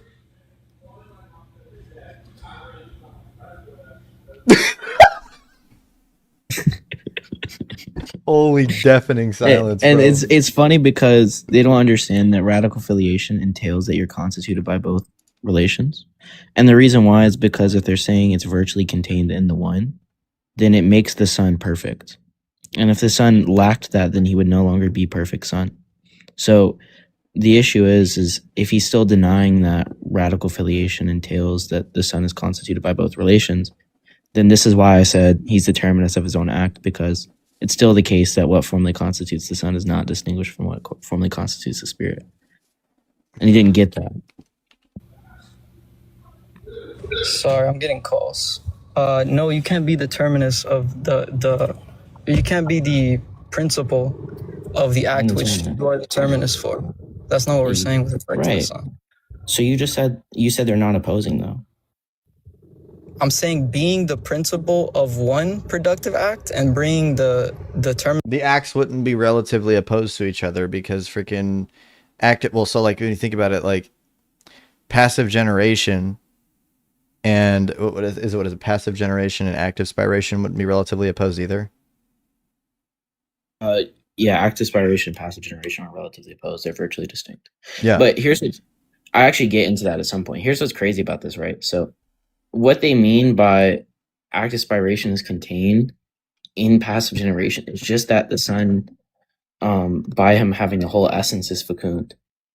So wouldn't that also apply to passive spiration? So then it still doesn't follow that there's a relative opposition there. Yeah. Because that would mean the spirit's also fecund. Of another? That's true of his person. Meaning that he would then by necessity have to produce a person. Or he would at least have the power to, whether or not it's realized or not.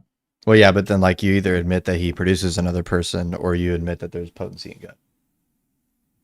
Exactly, yeah. Not opposing. It's not opposing. That's true of his person, right? That he's the principle of the spirit and active and passive. That's true of his person. If all you mean is that he is begotten and he is spirator, then yeah. Okay, so the son is active, according to, and he has some productive power, right? And then he's also the terminus, according to his person, right? So I'm still. So it's true that the son is active and passive. Okay. Okay, and you. We're listening to Arrow versus Abraham on Filioque, Nick. You agreed that those are opposing, right? I don't think I did I? Yeah, you did, because you said you can't be the terminus of your own act. But that's not what you're saying. That's not what passive generation. That's what being passive is saying that you're the terminus. Yeah, but he is the terminus of intellection. He is not. He's the terminus. His person is. He is not the principle of intellection. He's the principle of volition. So they're not the same act. Okay, that's not the contention. Yeah, the problem is that the thing that he is constituted by is virtually distinct from the principle that he is of, or that he is for. Exactly, yeah, I get into that, yeah. And so then therefore they're also not relatively opposed. They can't be. You just said you can't be the principle and terminus of the same act. No, I'm saying it's not the same act. Right, you said they're opposing, right? So being active, having some productive power, and being the terminus are opposing relations, right?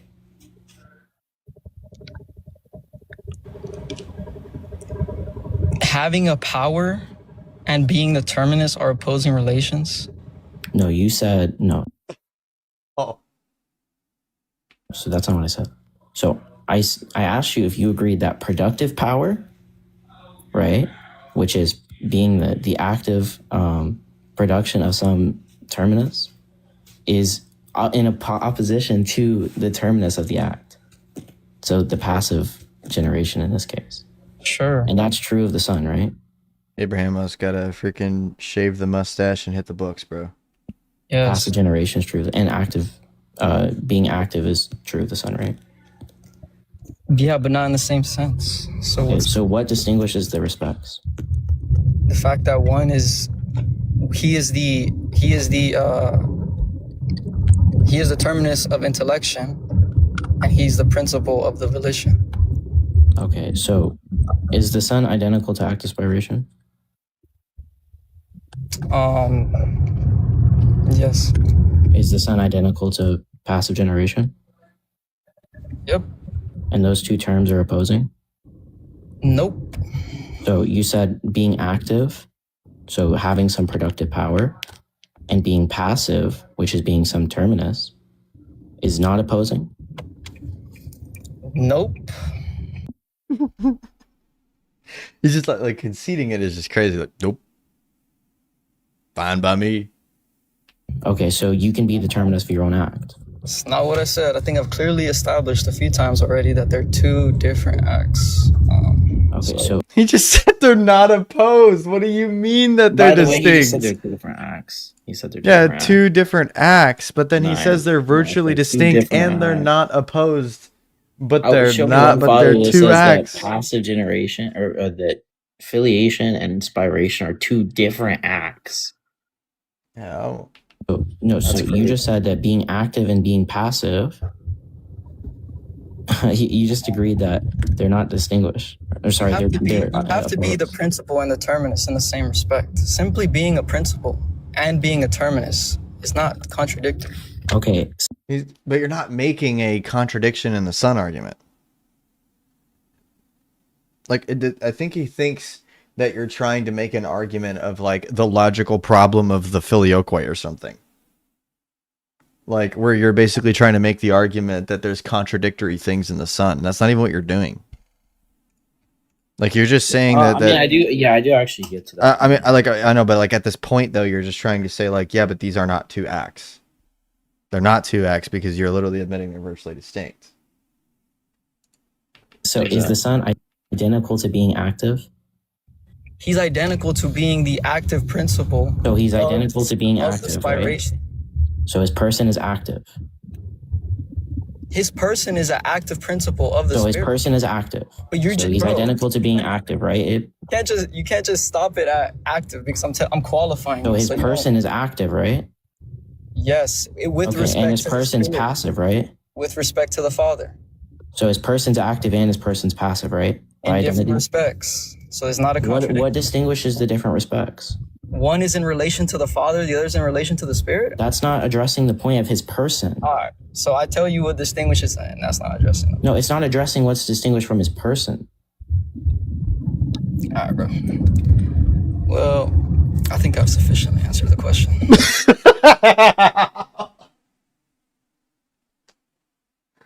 Oh.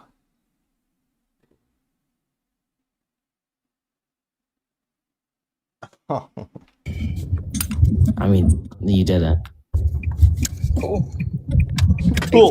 Cool. So you're just saying that active spiration is towards something else, but it's still identified with his person, right? I mean, that's how relations work. Someone can be a son and be a father at the same time. They just can't be the son of themselves or the father of themselves. Okay, so all you're saying is active spiration is towards something else. But that's not contending. Active spiration, it's towards something towards the different spirits. Yeah, it's than towards what the spirit. filiation is towards. But it's That's the identical. whole point. It's identical to the Son, right? Yes, both in the Son. Okay, so the Son is wholly active, and the Son is wholly passive because he's identical to passive generation and active spiration. All you said, wholly passive and wholly active, means is that he's the terminus and he's a principle. Okay, and those are identified with him, right? Okay. So the Son's person is wholly active and wholly passive, right, Abe? Bro, all you're saying is that the person of the Son is not really different from the principle of the Spirit, but it's also not really different from the terminus of the Father's relation. You're not. Is he okay with saying that though? When he says all you're saying is that the passivity of the Son being generation is the same as being the principle for the Spirit. Like, is he just okay with admitting that? I guess. Then it's one act. Like it's still one singular act, and their argumentation, against us about how we can't distinguish the Son and the Spirit still stands, brother. Like, what the stands with them? Actually engaging with the point. I am. You're trying to say there's some contradiction in the terms. Yeah, when that's there what's isn't. entailed. So what's the direct statement and its negation? Go ahead. The fact that the Son is identified with being some productive power, and the Son is identified with not being some productive power. In what case is he not identified with being a productive power? Passive because generation. Power? Passive generation? Yeah. What? Power is passive generation a productive power? Is passive generation a productive power? No, not formally. And so he's identified with being a productive power, and he's not identified with being a productive power. Oh my days, or being for real. We're saying he's identified with being a productive power in this respect, and he's not identified as a productive power So in this what other. distinguishes the respects in the person So prior what- to intellect? What distinguishes, bro? Why are you talking about prior to intellect? It's not going to be a real distinction. Right, exactly. Okay, so there's not a real distinction between the Son being wholly passive and the Son being wholly active. Okay, is that so do you prior think to there's a real- intellect, the Son is wholly active and wholly passive? In different respects. What distinguishes the respects prior to intellect?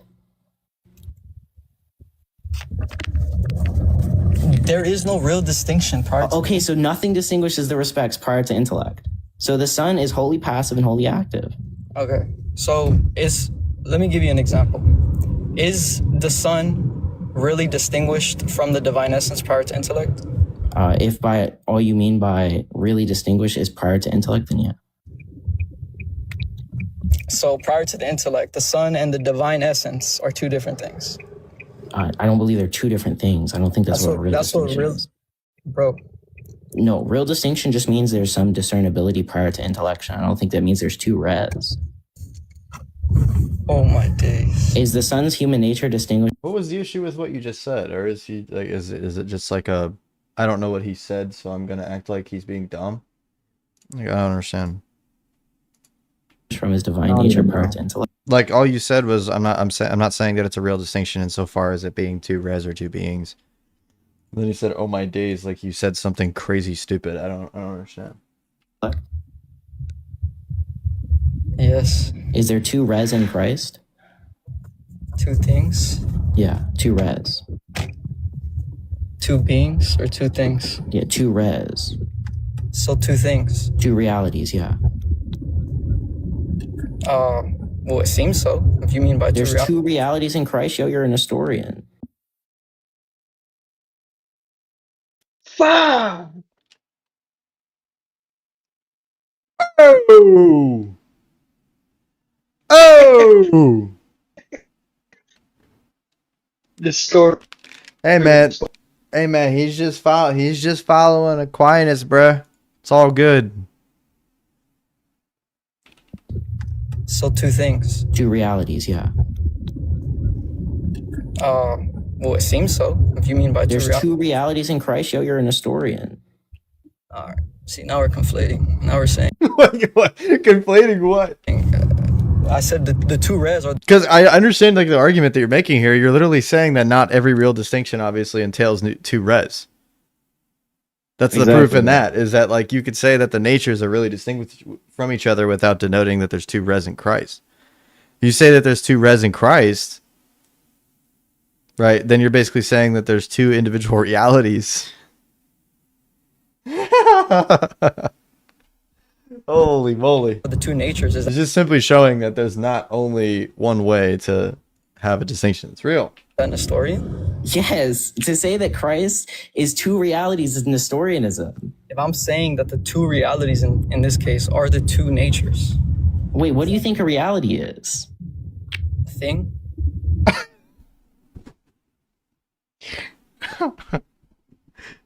A thing. Okay, so Christ is two things. Yo, it gets worse. Boom. So in a sense, there's two Christs. Ooh. In a sense, there's also two sons. Ooh. the natures are different things. Well, they're different natures, or natures are things. But natures are okay. So Christ is two beings. No, I wouldn't say Christ is two. Okay, beings. what is a this is actually making me sweat. I don't even like listening to this. Then I keep getting calls from your girlfriend. I couldn't hear what you just said. yeah, I said what is a res? A res is just used to refer to thing. Oh, and thing is meant by what is meant by thing? Alright, bro. Something that bro, what do you mean? Something that exists. So a being, right, Abe? You just stopped yourself. You realize something that exists. It's a thing. Okay, something. So that's a being, right? I mean, yeah, I guess something. Okay, so Christ is two beings. No, I wouldn't say Christ is two. Oh, so he's not two res, right? I would say Christ has two natures, and the nature. So he's not two res, right? Christ himself is not two res. Okay, so are Christ two Bro, somebody should have muted him and just stop this. natures two res? back here, bro. Yeah, that's the thing, is that all Well, the it Catholics seems were so. in the chat watching. Like, they all watched him just say these things, and nobody came up. Did they blindly glaze him as well, Arrow? Yeah, yes! Yeah. Yes! Oh, Abrahamos is cooking. He's conceding Nestorianism to get around Arrow's critique. It seems to be the case that his two natures. Okay, so Christ's two natures are two different beings. Okay, and then Is that what you believe? that his two natures are two really distinct natures. They're two really distinct beings because you said they're two really distinct res. And what is entailed by them being two really distinct things? By saying they're two really distinct things, you said they're two different states of existence or two beings. Okay, so right? You said a being. You said a res is just a being. So you said Christ's two natures are two different beings, Abe. So Christ, before the consideration of our intellects, his human nature and his divine nature are not really distinct. So that's not. So I don't believe that saying there's a real distinction means that there's two beings, Abe. Okay, bro. So are the persons really distinct? Yeah. And that doesn't mean that they're necessarily three different persons? Yeah, but it doesn't mean that there's multiple beings, right? There's one res in God. He's proving his own point. Yeah, he literally refuted himself. Well, if you by beings you're referring to the substance. This is like genuinely, this is painful to listen to. I'm actually gripping my chin, bro. It's the essence. No. Yeah, you don't mean there's multiple res, right? So saying something is distinguished prior to intellection doesn't mean that there's multiple res, right? Yeah, but I mean, if we're talking about okay, amazing. So me saying that the Son and the essence are distinguished prior to intellect is not saying that they're two res, right, Abe? I think that the Son, the human nature and the right, divine Abe? Are two really distinct things. I didn't ask. Okay, so you believe Christ is two beings. Amazing. No, because again, I don't believe. Is the human nature intrinsic to Christ? Is it? Oh, why would you ask that question? Oh my gosh. Why are you making Aiken's argument now? He's using Aiken's argument now, dude. Is the human nature intrinsic to Christ? Dude, oh my gosh. He's pulling out the freaking Severin arguments now because of this. What are we defining as intrinsic here? It exists in Christ. Well, obviously. Okay, so it's Mr. Jack 79 for $2. Thank you very much, brother. He says Arrow Wilkes Booth. That's crazy because his name is Abe. That's crazy. That's crazy, bro. Oh. In Christ, and it's a distinct thing from the divine nature, which is identified with Christ, right? Well, I think there'd be a distinction actually, because I think we would say that the nature, or that Christ exists in the nature. Right? And the Okay, so I'm going to ask again. So the human nature is intrinsic to Christ, and the divine nature is also intrinsic to Christ, and they're two really distinct things, right? Yeah, I mean, you can't be really So distinct Christ without is two beings. GG. No, because Christ, we're signifying the person. I don't think the person is two beings. I mean, that's the whole point. You said that they're You just identical. denied the Christ is in, the communication human video nature is here, by the intrinsic way. Yeah, I know. Yeah, so they're just denying the communication video. to Christ, and the divine nature is identified. Actual rejection of the communication of idioms, bro. They maintain their own realities, and they do not cross paths, bro. He denied perichoresis. He denied, like, that's a denial of perichoresis. With Bro. Christ. That doesn't mean the human nature is identical to Christ. Saying that there's two, I didn't say identical. It doesn't Okay, matter. That's what you're, and that's But what they're you both have to in say. Christ, right? And that's what you have to And say. they're two different. They're two really distinct things. Yes, of course the nature. Okay, amazing. So you believe Christ is two beings? No, because the natures are not identical to Christ. Oh, okay, the human divine nature nature is is not identical to Christ. That's presupposing that Christ is one person at that point. Like, that's begging the question, because the entire thing that's in question right now is whether or not he affirms two persons in Christ via them being denoted as beings. Christ. The divine nature is not. Okay, is the human nature? The human nature is not identical to Christ. Is it self-subsistent? The human nature is not self-subsistent. Okay, so is it a different being from Christ, or is it the same being? It's not identical to Christ, so it's not. Is it a different? It's not the same being. Okay, so it is self-subsistent. Oh, I can't listen to this shit. This is painful, dude. What? No. But it gets worse. If you said it's a distinct being, Did you say it gets worse? Yeah. from Christ and it's self-subsistent. Am I self-subsistent because I'm different than God? Yes.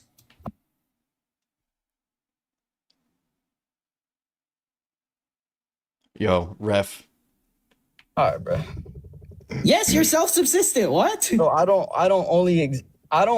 only exist in virtue of God sustaining me to exist. What do you think self-subsistence is? Are you just saying that? Do you think it means you sustain yourself? What time, bro? Damn. I'm just saying that if by self-subsistence you mean that something doesn't exist in anything else, then sure.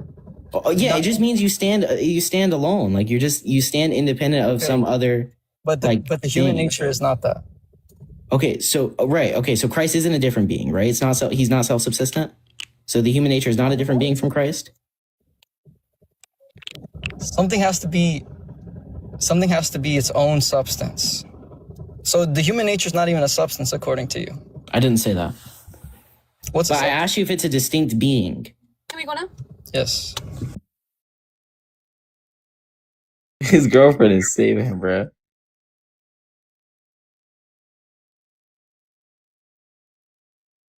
Man, oh man, that's rough. That's rough to. And then that stuff in the background, bro. That shit's making me just like sweat harder. I have to go soon, but yeah, I mean, if by being here, we're just meaning. You said res, right? Yes. So when Saint Cyril says that Christ is one composite reality, what does that mean? Or one incarnate nature of God, the Word, what does that mean? I don't know. I'm not studied on Cyril's Christology. Because you only study Discord quotes on the Filioque. So you haven't read on Christology and you're saying Christ is two beings? And you know that his I Christology never is... said Christ is two beings. I told you multiple times. I'm saying Christ is two beings. That's what you tried to say. The human nature is really distinct from Christ, and it's its own being, right? The human nature is really distinct from Christ, but I never... And it's its own being, right? I never said that it has its own subsistence. Are you done? It's its own being, though. Bro, that ad libs in the back is crucial, bro. Bro. Lock in, gentlemen. All right. You're driving. Okay. Let's wrap this up. Yeah, it's cool. Yeah. Man. Just Let's go. yeah, it's cool. If your girl is saying you gotta go, it's all good, man. God bless. And then Jordan comes back for round 2, bro. His girlfriend nerfed him. I mean, if you want to continue Arrow with Jordan, if he's up for it. Only passive prior to intellect. Abe already answered that. No, he didn't. He didn't? He said there's no distinguishment between the son being passive, bro. When you have a person identified with being passive according to his person, and identified with being active according to his person prior to intellect. He conceded. So, can you explain what a contradiction is? Yeah, a proposition and its negation. The son is identified with being productive power or having productive power prior to intellect. Hold on, and it has to be in the same way, right? Okay, I'm asking what distinguishes the respects prior to intellect. Hold on. What does he bro. think? It has to be in the same. I want to understand this. What does he think a proposition and its negation is that's not in the same respect? I honestly don't know. Like, just based off like the fact that your critique that he doesn't see that your critique is simply just asking. They're virtually distinct from each other, right? They're considered the same act in terms of the way that it's denoted. So how is it that they are distinct prior to the intellect, right? In order for the different respects to even exist. Right? Like, in order for a different respect to exist, a true different respect to avoid contradiction, there has to be a real distinction prior to the intellect. That's just necessary. If there isn't one prior to the intellect, then it is a contradiction. Because it's just in reality, it is in the same respect. But in your mind, it's not in the same respect. Same way, right? Yeah, exactly. So what distinguishes the So when he said that he's hold on. So when he said he's passive in regards to that he comes forth from the Father. Okay. And that's identified with his person prior to intellect. And he's right. active. Hold on. And he's active in a different way, i.e. that the Spirit comes forth from the Son. How are you saying that that's a contradiction? Yeah, so the reason why is the Son is identified with being active insofar as he has some productive power. Okay. And that's identified with his person, right? Prior to intellect. How is it a contradiction? Just explain. I'm asking. I won't clarify. Just if you explain. agreed, I'm asking if you agreed with Abe. Please, for the love of God. I'm asking if you agree with Abe. How it's a contradiction. I'm asking if you agree with Abe. Just explain. I just want to know if you agree with Abe prior to intellect. It's so easy to answer that question. I don't understand what's hard about that. Do you agree with what Abe said? Oh, just unless you maybe didn't understand what Abe said. Explain. I just want to know if you agree with your guy, man. I just want to know. So just prior explain how it's a contradiction, bro. I just want to know. I just want to be clear. Bro, just give the contradiction. Christ is identified with having some productive power prior to intellect and not having some productive power prior to intellect. How is it a contradiction? Is it in the same way? Proposition and its negation. I just gave you the context. In the same way, in the same sense? So saying that the productive power is towards some other doesn't change what the thing is identified with, which is Christ's person. What does that have to do with it being a contradiction? It's identified with Christ's person. It's true of Christ prior to intellect that he's passive and active. It's true that Christ comes forth from somebody and produces somebody. What the frick? How is that a contradiction? Mercy. So prior to intellect, Christ's person is active, right? Insofar as he has some productive power. Brother, you're power. repeating the same thing, bro. Because you're not engaging. Brother, you don't even know what a contradiction is anymore, bro. I just told you what a contradiction is. You did not explain. And you're not getting how out of this the is a contradiction. Brother, this is so crazy. Is this what not believing in Philly does? Brother, Notice how you're not engaging? How is it not engaging, bro? Terrible. You just is this what? It's just like descending into just like, is this the best y'all got? Yeah, that was terrible rhetoric. Is this what not believing in the filioque does? Well, believing in the filioque gets you to Nestorianism. I hate that shit, bro. I hate that shit. This is exactly why we should be talking about miracles. James, do you want to know a big issue? If the filioque is false, then all of your miracles are now speculative. Do you understand that? You know how that works? Every single miracle that the Roman Catholic Church has is now put completely into question in terms of the validity of the church if the Pope errs on faith and morals by the filioque. I deny the inference. Okay, bro. The filioque gets you. Yeah, it gets you out of contradictions, Jordan. Brother, it's not a contradiction. Okay, tell me how. Arrow, he's baking you, bro. He's saying it's not a contradiction, and you have no response to that. True. So you have no response. That's not a contradiction. Because he's passive, meaning he comes forth from the Father, is different than when the Spirit Yeah, comes so forth he's from the just Son. towards something else, right? Yeah, but that's not distinct in reality. That's not distinct prior to the intellect. Those two things are not distinct prior to the intellect. They are the same thing. Because of the fact that spiration, active spiration, is contained virtually in filiation, meaning they're not distinct prior to the intellect. So this respects thing that you're creating is a conceptual respects. It's not in reality. Brother, if he's passive in one way, I'm not going to lie to you, Arrow. Like, I think this is just going to be the only thing I'm going to do now. Like this specific argument. Now that I've actually seen it work. Yeah, it doesn't. Like it's just, it's like a good conversation too. It's like a good metaphysics conversation that doesn't descend into a bunch of stupid shit. True. Yeah. So what distinguishes the respects prior to intellect? Hold on. Just answer this question. This question. Is he passive in one way? Granted, I will say though, this definitely only works with Thomas. Very true. Because Scotus can simply just admit a formal distinction between these two, and they do. And a formal distinction is something prior to the intellect, so they do get out of that. But they also argue for the filioque completely differently than Thomas do. And then active in a because Scotus don't believe in the necessity of relations of opposition, so like they don't. This wouldn't even apply to them, like at all. Different way. Yeah. How do they get out of like what Florence says though? Huh? Damn. How do they get out of what Florence says? How do they get out of what? Like what Florence says, the Florentine axiom. I honestly don't know. So like I know that most of the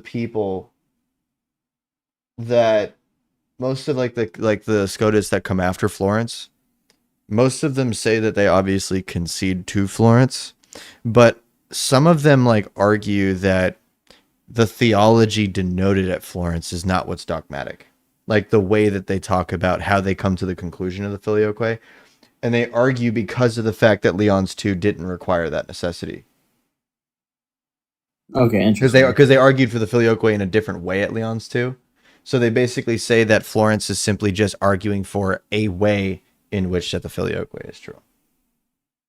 If that makes sense. Yeah. Is it yes? Is it a yes? I'll answer. Right? Is it a yes? Answer or I no? just need a yes and then not explain. A yes or no question. Do you want me to yes answer? And then explain? It's not a yes or no question. Yes or no and then explain. Do you want me to answer the question or no? I just need a yes. It's not a yes or no question. But you can't answer whether it's a not a yes or no question. Brother, this is like you want me to answer. So brother, just go ahead. So here, I'll explain why you're not understanding the argument. You want me to explain why you're not understanding the argument, Jordan? Who's this dude freaking just like Thank you. spurging Okay. in chat, So bro? when you say that it's in different respects, Like, this whole time I've been freaking sitting here, and the dude just been like spurging at freaking Civ the whole time. I'm saying, presumably bro, what you this mean is why by like that is there's I got like 5 DMs from like all of like heroes like little like students. Yeah. Like Justin and stuff, they're all like, we want to destroy you, bring your best brother. Like, I'm not wasting my time with you, bro. Like, what is wrong with you? Yeah, I don't give a shit. Like, what the hell? Like, that's the same thing that always happens. Like, freaking, I'll be sitting there hanging out with my kids, bro. And, like, I'll get, like, a freaking live notification from, like, Jason or some shit. And, like, sometimes I'll be scrolling too, and, like, I'll see it, like, it just has, like, a recommended stream. Like, where it doesn't say that I'm actually viewing it yet, where it's just, like, a recommended one. You know those? Because in case you didn't know, it doesn't say that you're actually watching the stream unless you click into it. Yeah. You're talking on the For You page. Yeah, like sometimes I'll scroll past and I'll see like the live that I got invited to or some shit, and I'll look at it and it's like, fuck, dude, it's like 6 Catholics and it just says some shit like Eastern Orthodoxy is an abomination to God or some shit, and you're just like, wow, yeah, that looks like a live I should join. Yeah, right. That looks awesome. That looks like I'm not going to suffer severely from the passions by joining this. Absolutely. Exactly. This is why like I just haven't even like This is why, like, I don't even want to like engage with these guys anymore because Yeah, dude. it's not even worth it. Like, if I have one Yeah, conversation, yeah. It goes to and why do EOs hate Photius? I freaking love that. That's rage bait. Because yeah, it's like, it's because they just so basically just be like, well, yeah, I don't see anywhere where Photius affirms eternal manifestation. Yeah. How Gregory Cyprus II yeah, says because it. it's like now I low-key don't even want to go live anymore because I'm just gonna get jumped by 25 Latins on my I mean, live. at the end of the day, bro, like Yeah. it's totally freaking normal. Like I blocked a shit ton of these guys, bro. Like, yeah, it's and it's not even because of the fact that like freaking I'm afraid to debate them. It's because they all act. It's just They there's- they're hyenas, bro. Like yeah, you ask which them a is question, just they gross. just like gibberate like Latin terms, and then you ask them what they mean. You're like, oh, you don't know anything? Knowledge gap. Yeah, exactly. And then You're like, and wow. then it doesn't go anywhere. Yeah, Dude, it's what's Some been going on distinct- my lives the past few days. Like they'll come up, and it's literally like Arrow will be in the box, or Koban or some others, Yeah, and dude. like position will be made, and then it's just empty rhetoric. That's all it is it's empty rhetoric, no substance. Yeah, and freaking like Hero actually took a screenshot of your live, Mikey. Like while there was like a bunch of Orthodox people up there, and he's like, I bake any of these guys on Filioque. I challenge all of you. Yeah, he came in Dom's like Like, bro, just get came in Dom's live in the offline comments. and go actually do something in the He was world. like, Bryce, you want to formally debate me on the Filioque? Like, Wait, what happened? What?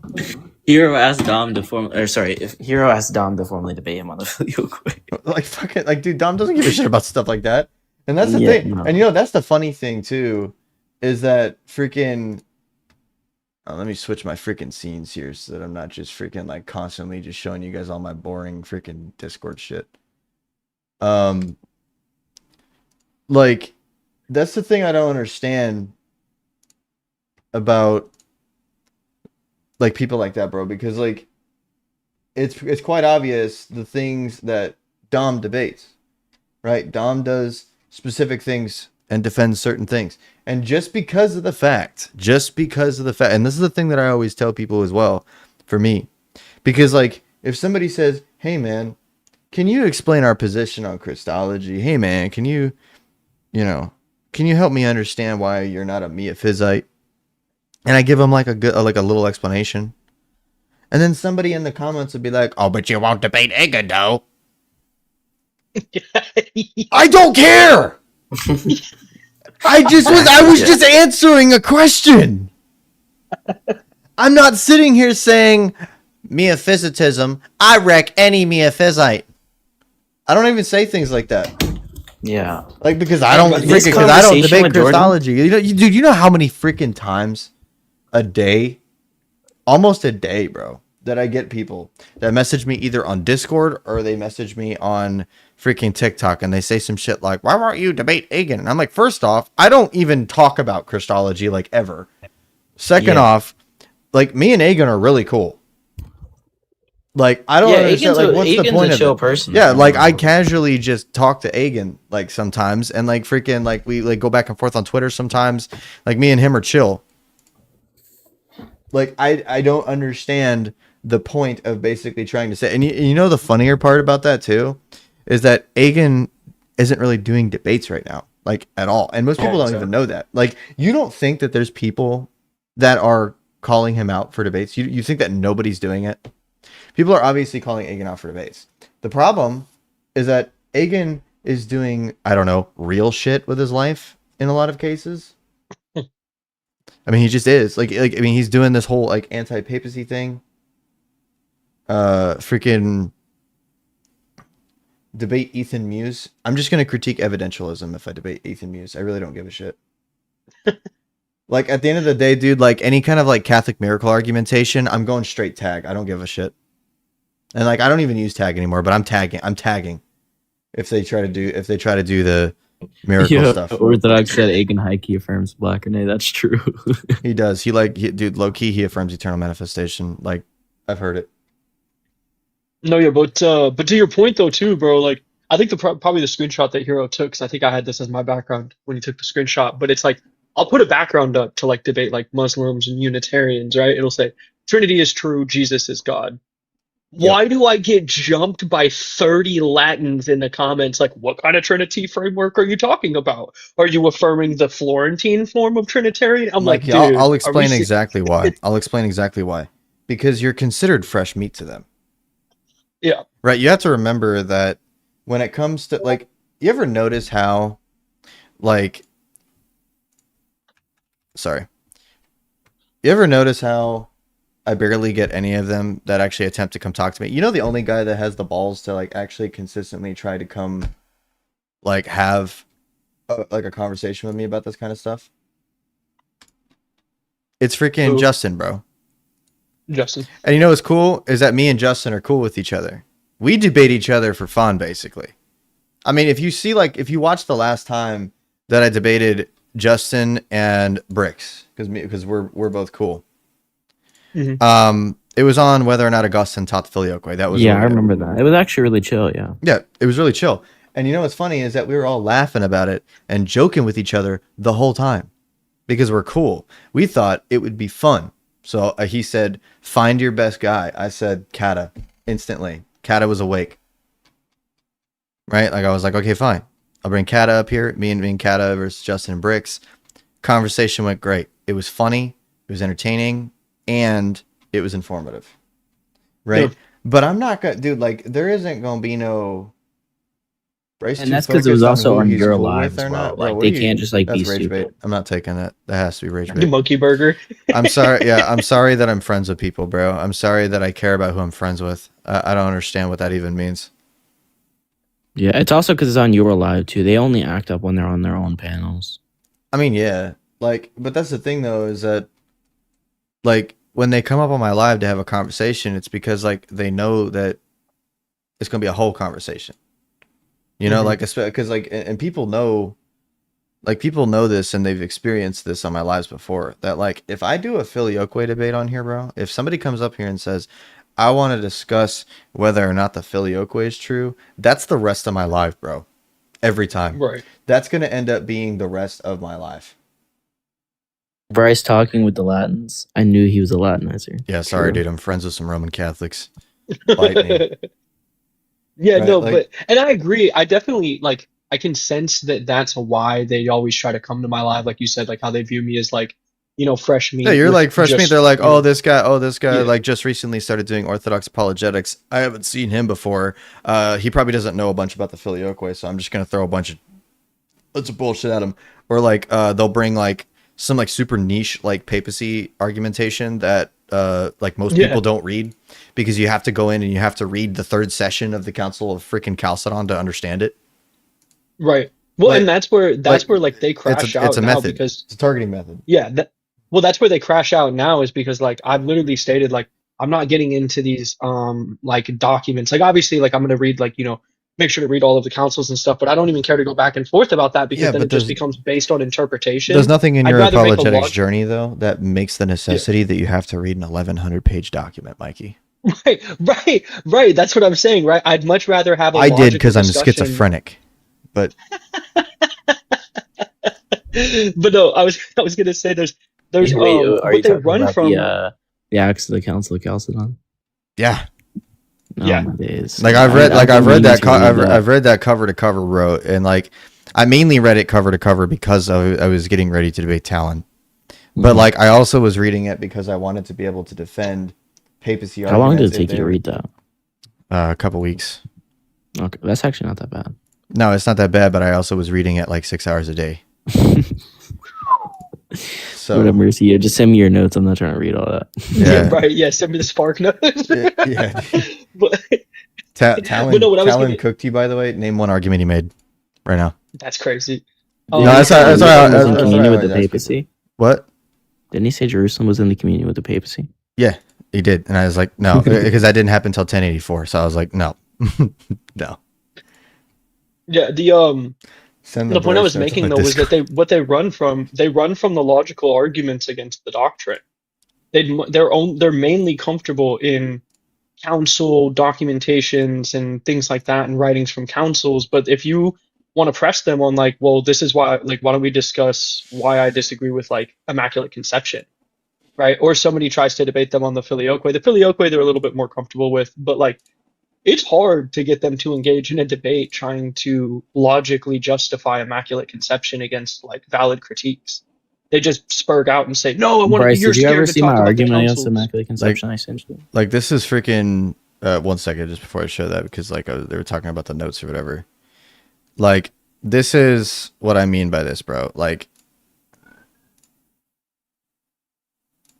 every freaking session, dude. Like just specific sections from it with argumentations, like okay, and then like all of these specific things that I have specifically tied to each portion of the part where the things come in, and that's because of the fact. Yeah, but Talon took more notes. Okay. I guess, bro. Like, I just freaking recently finished reading. It's AI, but I just recently finished reading the Acts of Constantinople 3. That's like 400 pages, but that wasn't too bad. It wasn't near as bad as Chalcedon was, dude. Chalcedon is freaking heavily documented, like heavily documented. Mm-hmm. But like, yeah. Oh my gosh, dude. What'd you say about the Immaculate Conception though, Arrow? I don't ever debate that kind of stuff because I don't really care enough. But I just view it as like a paradigm level, the same way that like, you know. Yeah, I just sent you an argument about it. But yeah, just the same way that people will argue like epistemology is like a paradigm level argument. That's how I view when it comes to, rather than discussing the niches of papal documentation, if I can just disprove a position logically that you have as binding doctrine, well then the papacy logically follows with it. Right? So it's kind of my avenue now, because I don't care to argue the words of Photius and what he truly meant in his mental states when he wrote this thing. I think that all of that's pretty dumb.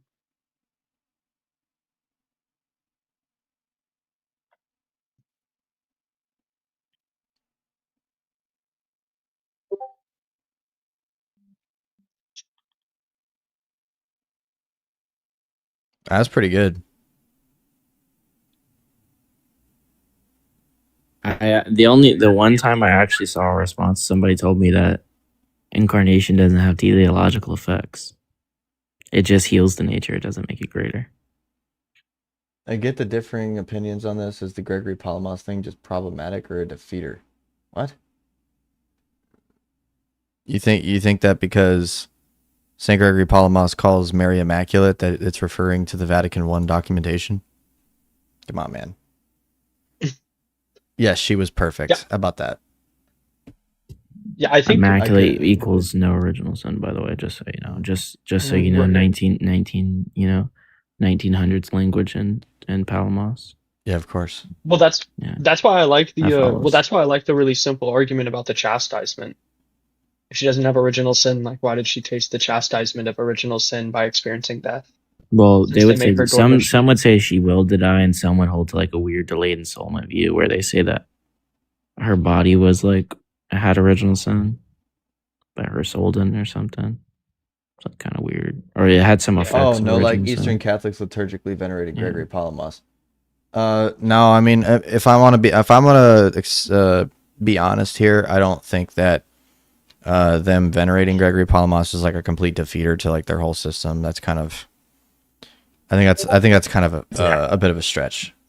Yeah, there's some people that venerate like Francis of Assisi in Orthodoxy. Yeah, like granted, it's not really considered fully okay, right? But it does happen, and it's not exactly like condemned explicitly by the clergyman, if that makes sense. Yeah, exactly. If you know what I I mean, mean. I don't. Yeah, I don't really see like why somebody venerating a specific, saint of a different tradition means their like faith is false. I don't think that follows necessarily. They'd argue it's just local. I mean, yeah, obviously they would say that it's not like ordinary magisterium to venerate Gregory Palamas. Like it's not something that's actually ordered by the Pope to do. It's something that think of it like economia for them. right? They're kind of like descending their rule, or they're kind of like condescending their iron grip for those people to be in communion, not necessarily that that they're basically fully allowing it as a doctrinal capability, if that makes sense. When do you think that the Florentine doctrine of the Filioque started existing? Around the time of Photius, in my opinion. I think around the time of Photius, I think that there were people that were starting to make the argumentation that Florence makes. And it's quite obvious in the argumentation that's used in what century? It would be the 10th or the 9th century. 9th century is why I usually don't take, so like I'll say that the church fathers did not affirm the Filioque, and by that I usually mean anybody that is basically prior to Photius, because I believe in Photius's time it became evident that it existed.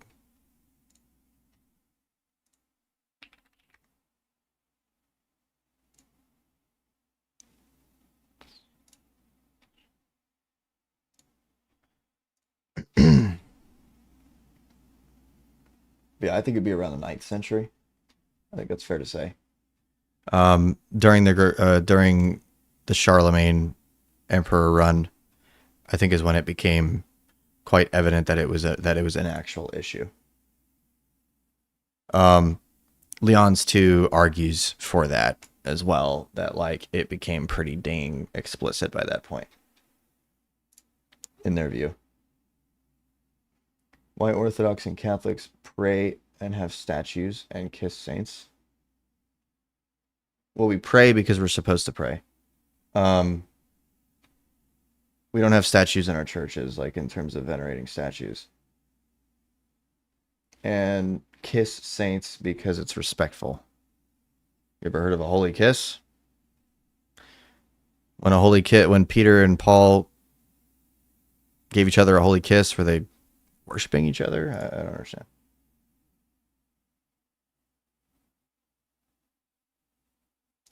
No, I don't think Charlemagne was 8th century, bro. Hold on.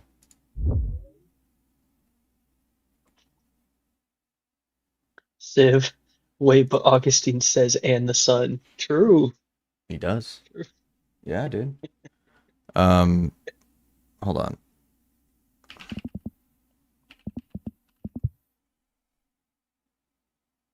Have you watched He died in Imogen 814. Light?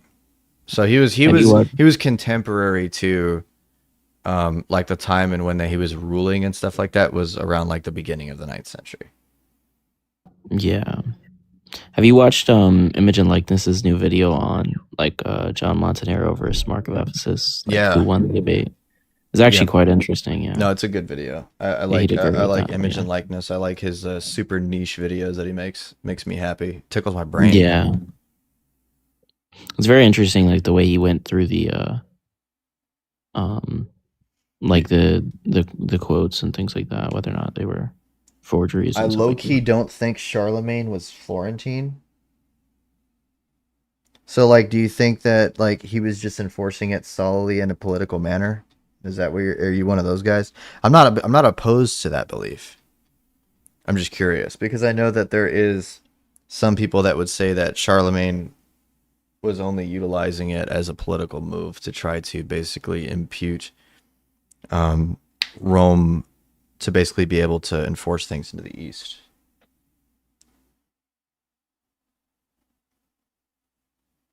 Is John Montenegro a saint in their church? I have no clue. Was he a subordinationist? I've never Or is he heard of just that. talking about like being a semi-Arian? He's probably just saying that like his arguments probably sounded like it. I don't know. Yeah, I don't know. No, but I'm still not understanding how saying that fecundity is contained within the Son like entails that there's a distinction between the Son and Spirit, because presumably the Spirit also is fecund, but It doesn't seem like he's a saint in the Catholic Church. I don't know. He said the Spirit was third in dignity, like you know me. That's fine. Nice. What do you guys think of the Serbian Orthodox Church? It's an Orthodox church. It's in the same communion as the rest of the Eastern Orthodox Church, brother. All right. Anyway, I gotta get out of here, guys. It's 11 o'clock, and I'm tired and I have work in the morning.